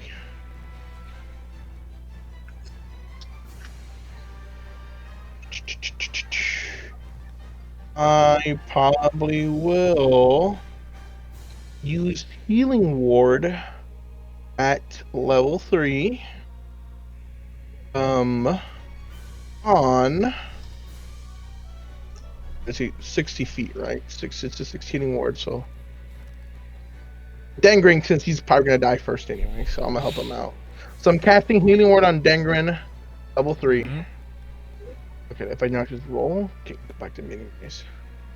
Core, Healing Ward, level 3. Here you go. Alright, so 11 points of health back on Dengren. And then I'm gonna give him Bardic Inspiration. But like, and Dengren trying. You already used your bonus action to cast I did? Healing Word. Yes. That I can allow you to cast the two things require a bonus action, but only if one of them constitutes as your action. So you can't. yeah, no, it's fine. Yeah, I want my action to be Healing Ward and my bonus action to be a Bardic Inspiration. All right. In that case, you do both of those. Who are you giving the Bardic Inspiration to? Dengren, so he probably won't give him Okay. survive. Survive and get out if he can. Mark him with a purple. No, not a purple dot. I'll mark him with a this little this little glow here. There we go. That's Bardic Inspiration. And then, So, yeah. and then now I'll have my elemental. Come down this path. Because Elemental's made out of fire, it can squeeze through the otherwise tight gap that is the tunnel there, so it just kind of makes its way through. I can't move him. Let me drag out a different token then. Can you control this one? Can select. Okay. No. I'm sorry. Hold on. This is weird. All right. Well, just tell me where you want to move it, and I'll Okay, move so it there. it'll be right, like to the center, like where Drakgar is in that line down, the bottom right of it. Okay. There we go. In that case, what is the Fire Elemental's movement? Fire form. Has 50 foot of movement. So it can make a 5, 10, 15, 20, 25, 30. So 40, 45. Do you want to move it right here? Yes. Okay. In that case, what else does it do?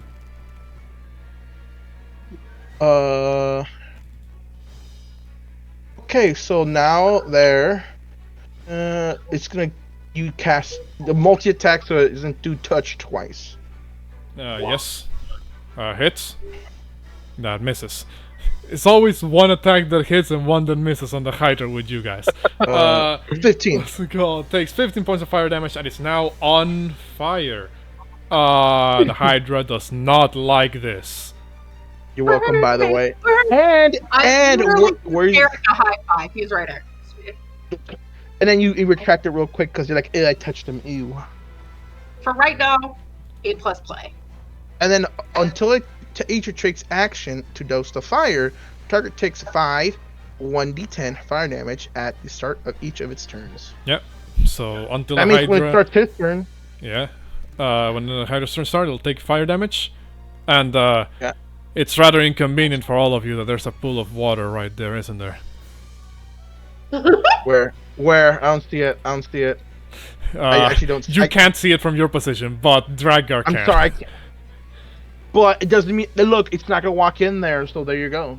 Is it a lot of water or a little bit of water? It's a lot of water from what it looks like.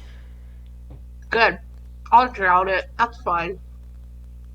Assuming it can't breathe. Assuming it can't breathe underwater. But add precipitation to make the water into solid rock. Done. Not how precipitation works. Whichever that spell that does that. I don't know which spell does that, but one spell does that. So Derek, that's the end of the Fire Elemental's turn. I believe that'll be the end of your turn in general. Yeah. Porunga, what is Porunga doing? Fireball. No, just kidding. Yes. Make my That's fireball exactly fly. Okay, so Get rid of the other elemental token. he's going to peek. Ooh.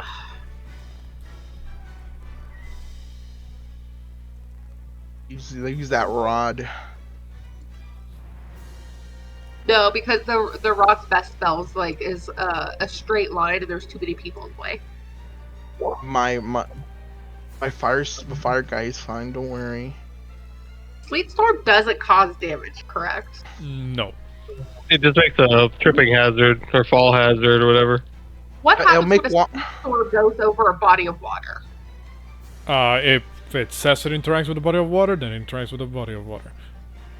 It's freezing radiant sleet fall in a 20-foot cylinder with blah blah blah blah blah. Cured and exposes flames in the area. Can we go? None of the areas regardless. It's like eyes, make terrain for creatures also. Why is there so much to read on this spell? Holy fuck. Doesn't say anything about a body of water.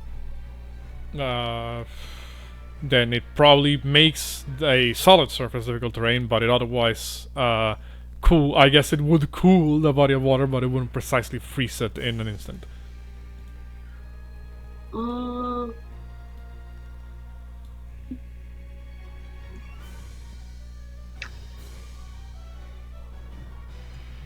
Okay.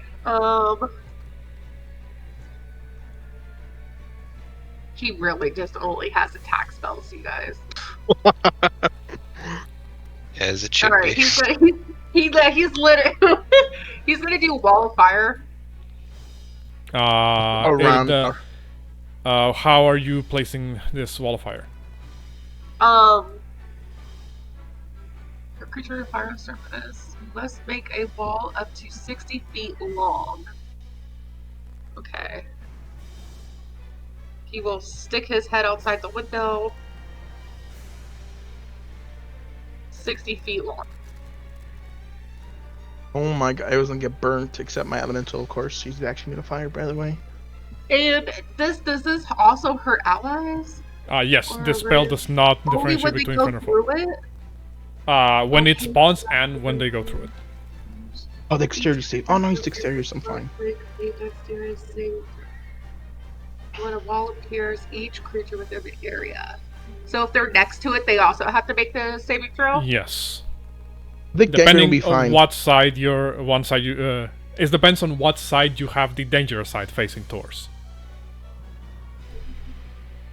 So basically, it makes a wall, and you can decide which side is the dangerous one, if the one on one side or one on the other, and whoever is on the dangerous side when the spell is cast has to be making a saving throw. Because essentially I want to block off the water. So we got 15.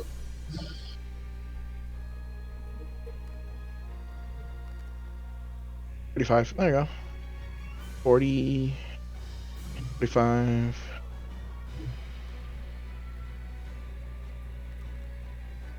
I don't even see that. Hold on. Yeah, That's fine, yeah. but the wall that's right behind the Hydra, I would make it slightly closer to the Hydra, and it's the dangerous part of the wall. So the dangerous part is facing the Hydra, if that makes sense. So And I'm cutting him off from getting to the water. it's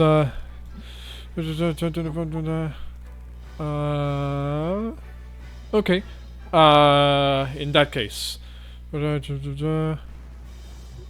each creature get to take the same damage when enter. Okay. In that case, it's your turn. You must make a dexterity saving throw. The Hydra will make a dexterity saving throw. You're I bad. need to. I use draw Barbaric the Expression. I can't use it no little more. thing. So Iron Skill Hydra, 30 saving throw. Here we go. I didn't have any. She failed. 14. That makes What it. is Porunga's DC? The 14. 14. So it takes That half as makes much it- as whatever I roll.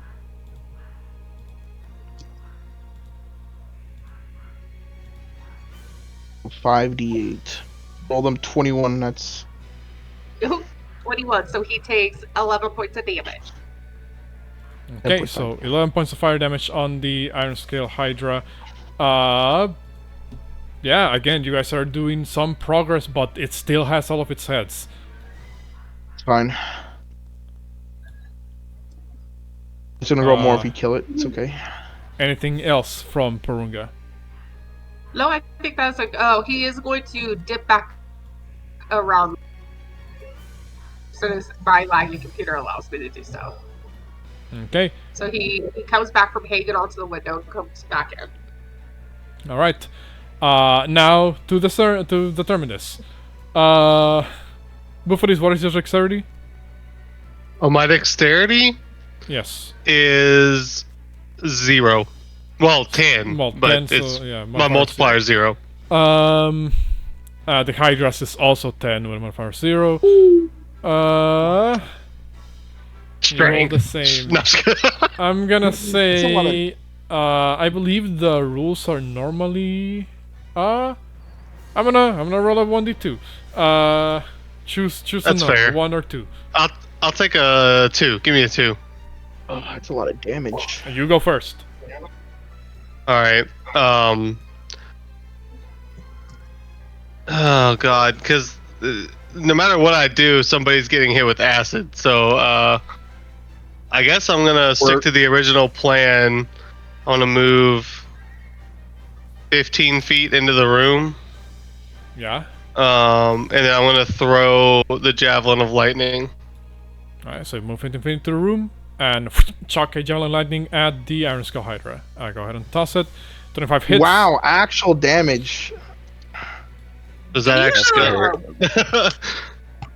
Oh, I'm trying to hit the button.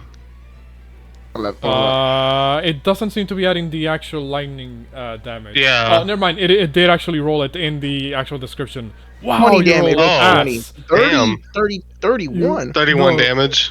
Why does my Oh, brother have yeah. javelin? Yeah, why does Strack have the javelins? No, just kidding. Yeah, Jack, what do you have him, buddy? Tell me You're why. around the corner, bro. You're fired from javelin throwing. Yeah, you're fired. Fired. Plus for that. Get so good, Lamau. We ain't done 31. javelin work before.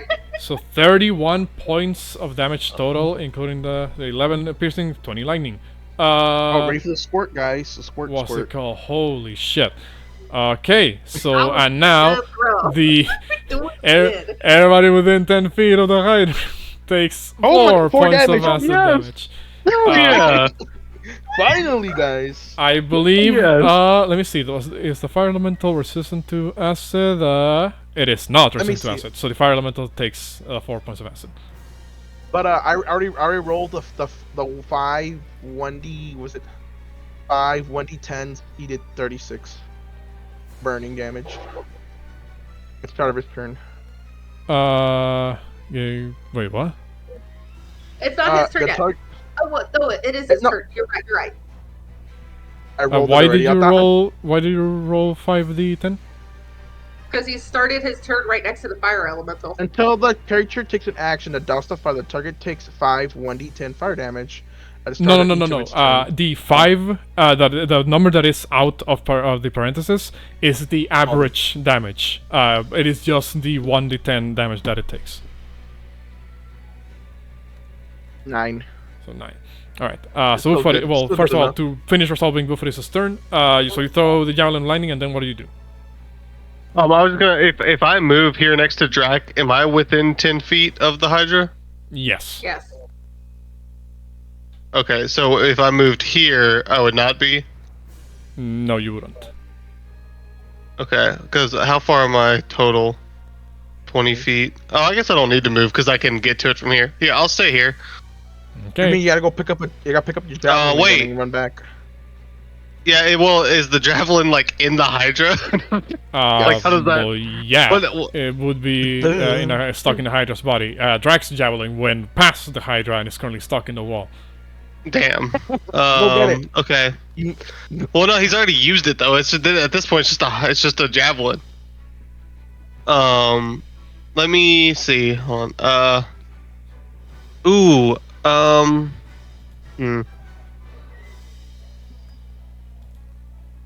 Is the Hydra looking at me? It's looking at everybody in this Bro, that's fucking... like, how many heads, my guy? How many heads does it have? I mean- Tell me how many heads it has. How many heads are looking at me? At least a Hydra couple. takes inspiration from the players. You bitch, you hurt me. Like, How dare it's, you? it's looking... At least 3 are looking your way now. He said everybody. I'm about to blind every motherfucker in this room. Is what's about to happen. How much damage have y'all dealt I already mean, to if it? they don't leave this forest, they're falling unconscious anyways, bro. So go for it. I'll save my action surge. That's all I'll do this turn for now. Okay. Now the Iron Scale Hydra. Let me just reread Wall of Fire. Well, first of all, it takes the 9 points of fire damage at the start of its turn. I already counted for those. What's it called? And then, let me double check something about Wall of Fire. Is it when you start your turn or when you end your turn? On the side of when it enters the Wall of Silence or ends its turn there. Okay. The Hydra has a couple of plans in mind. Fuck me. Those plans Like that. being attacking Next- a lot. So one thing about the Hydra's, just in general, Hydra's multi-attack, it makes as many attacks as it has heads. And- 10 attacks. So 10 Yeah. has the ability to do Bring 10 it up. attacks. And as I mentioned What do you before, mean, it can buddy? reach anybody in the halls as well. Due to how long its necks are. Lies. We're hiding behind a wall. Doesn't know I'm here. The neck thing. can turn. What's it called? So, everybody has heard it so far. To a certain degree. So, How much damage? Yeah, have you Xandri done? hasn't went yet. everybody, Hello, I'm here. I shout by the No, grace of four. Loot area. 2, 3, 4, 5, 6, 7, 8, 9, 10. You roll one. You 1/10. And 1d. It actually can give you guys all each an attack. If it splits an attack for all of you. What's I it mean, called? it'd be safer for all of us if that were to happen. To be But honest. wait, I haven't taken my turn yet. It doesn't know I'm here. It definitely knows you're here because you've been walking around the fucking hallway saying by the grace of Letheria. What's it called? I did too. I did say them multiple times, and I hated it. Yeah, I saw both y'all motherfuckers. So, Dengran, Probably Dragon your Idea. Drakgar, Who's mad that Derek didn't Fire listen Elemental. to Cassie? Oh, wait. Bouxfhades, Porunga. I got a point of Satyr. information. Is the fire that Derek used to make the elemental still lit? It Yeah. would be, yeah. It's a bed, bruh. So On fire. if the Hydra stuck its head through that hole, it would have to take fire damage? The bed is not aligned to the hole. If what's I it did, called? Damn. I'd be on fire, my guy. I'm just trying to help. I'm going to I'll move it, but I'm gonna catch my hand do on fire. exactly what I just said I would, and I'm going to split an attack for all of you. God. Hey, look, you guys, think about it. It is safe, because what happens if Dangren gets hit by 5 heads?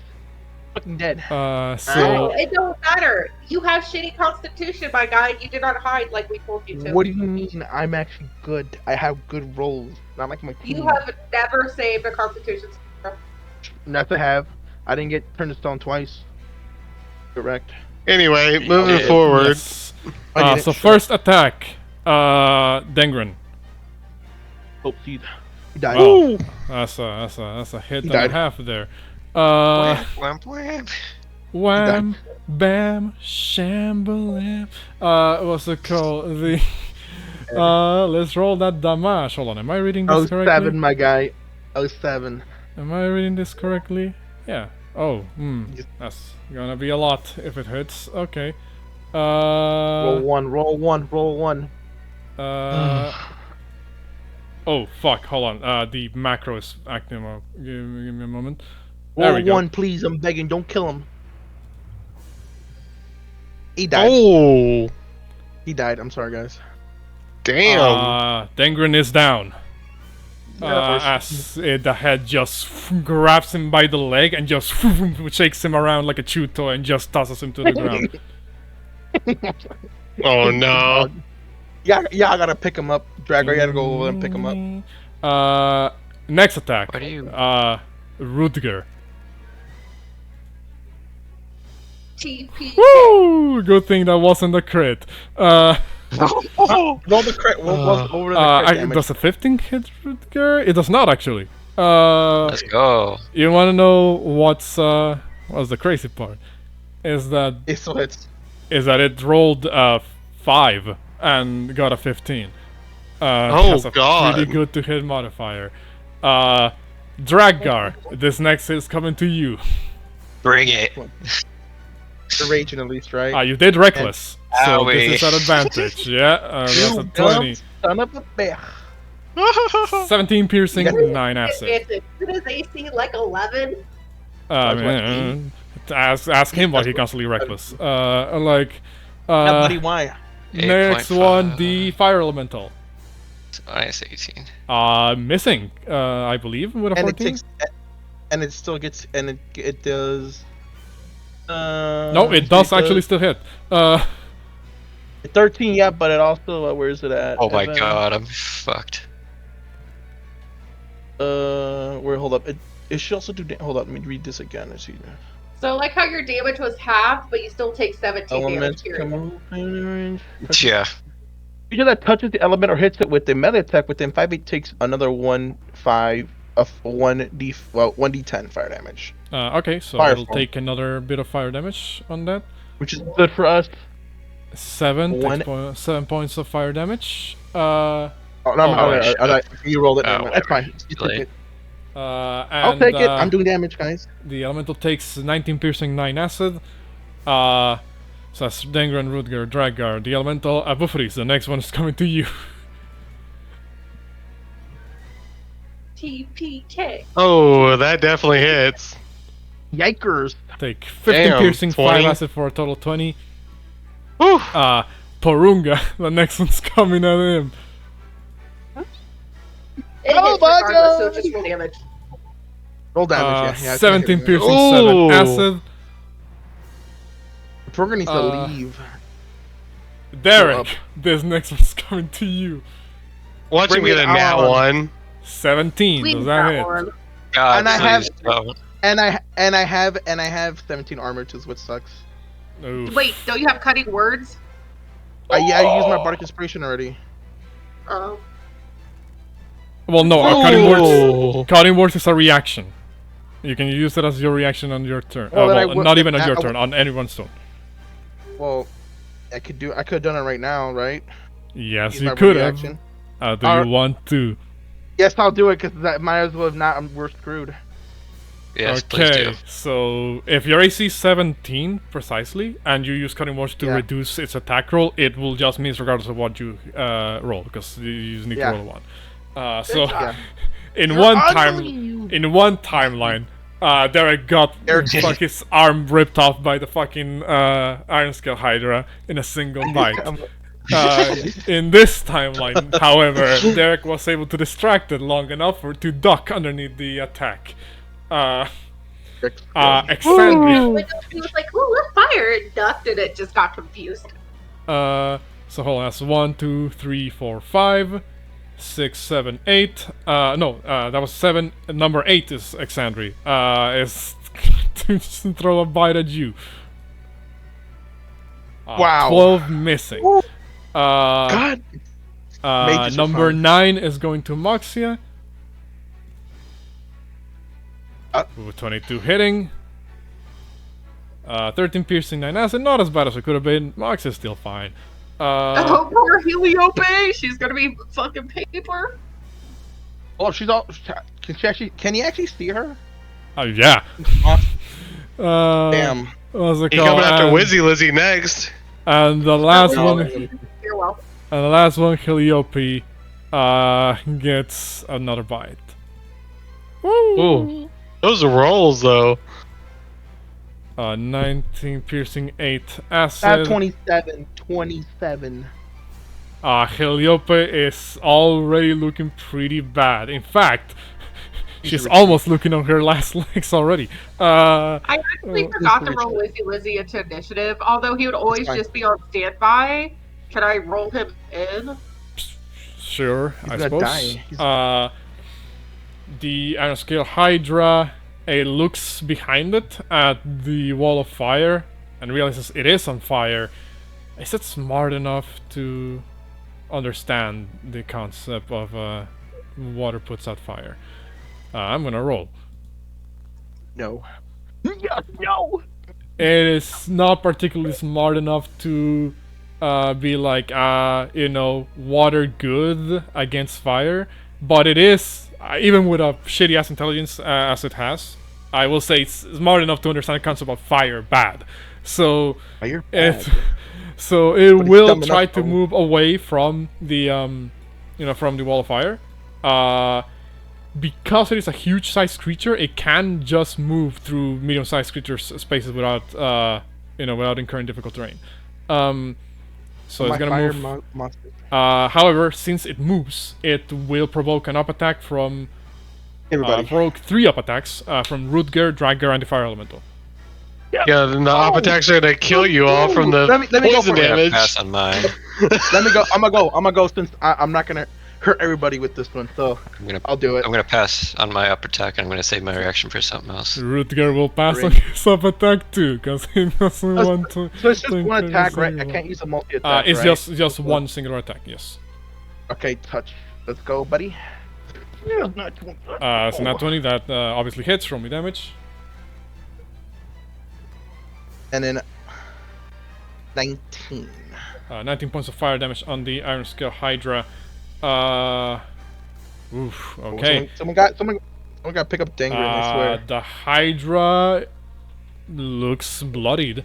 Alright, or about bloodied. Something among in that ballpark. Aresa, does it have any bonus actions? I'd be upset if it did. No, it does not. Oh, thank right. God. In that case, that's the Iron Scale Hydra right there. Exandria. You just saw your team get mollywopped by the Iron Scale Hydra. Dangren, please. Then you heard Dangren scream. Me and Derek just like curled up, like, "Don't hit us, don't hit us!" And then like we look around, we're the only ones unfazed. I mean, yeah. Well, you saw one of the heads come eerily close to taking Derek's head off. But You were happy. You were happy. Like, oh man, why didn't it happen? Son of a bitch. What's it called? You heard Dengren scream of pain. In the, inside the cave, and you then didn't hear him yell after that.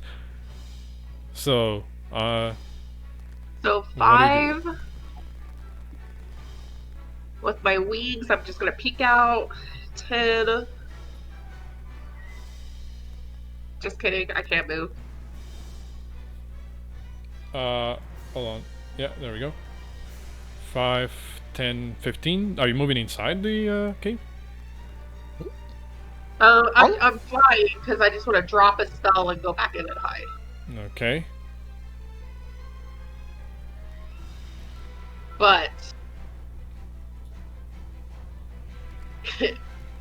okay, let's see. How far away am I? Oh, it's still pretty far away. Okay. I need to go 2 more spaces. 5, 10, 15, 20, 25. I hate that. Go over here, camera.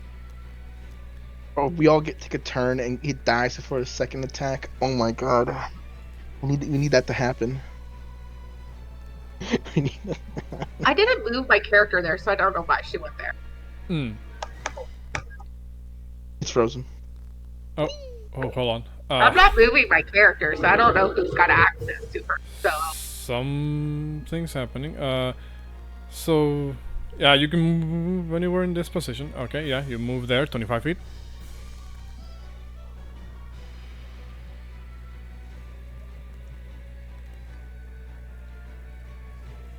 still too far away. So 5, 10, 15, 20, 25, 30. I could have moved over here instead.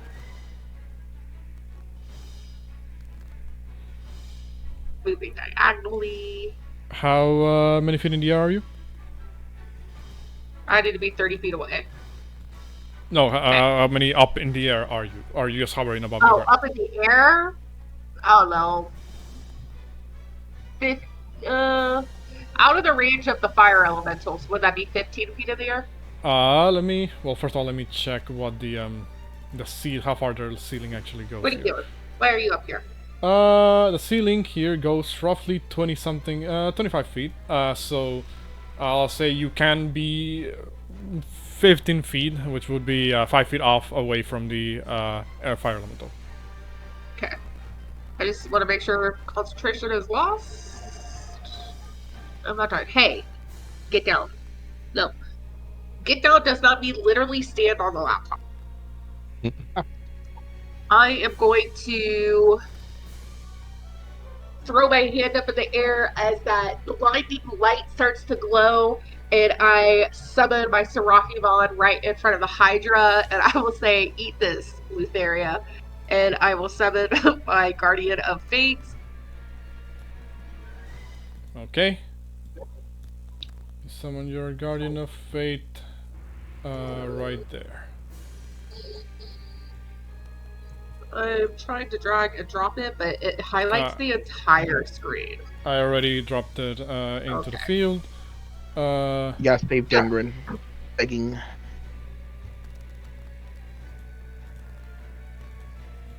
Where specifically you're dropping? Right in front of it? Yeah, no, that's fine.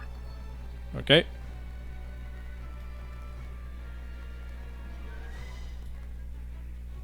So as your Can action, someone remind me what that does? Sorry. if the Hydra moves anywhere in the highlighted space, it'll have to make a dex save or take damage. Oh, okay. Alright. Then that's your action. Anything else, Alexandri? Run. Where's the two face?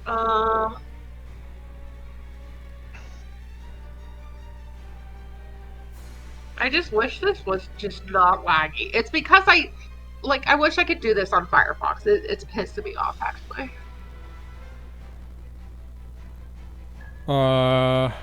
What's it called? Sorry, I mean, it's just really laggy. I can't get it to go to places to read stuff. what are you trying to do? Trying to remember if my healing spell, Bombing of Peace, I think it's what it's called, is a bonus action. Bomb of Peace is an action. The one that's heal. The one that allows you to move into people's spaces and heal them? Yes, that's an action.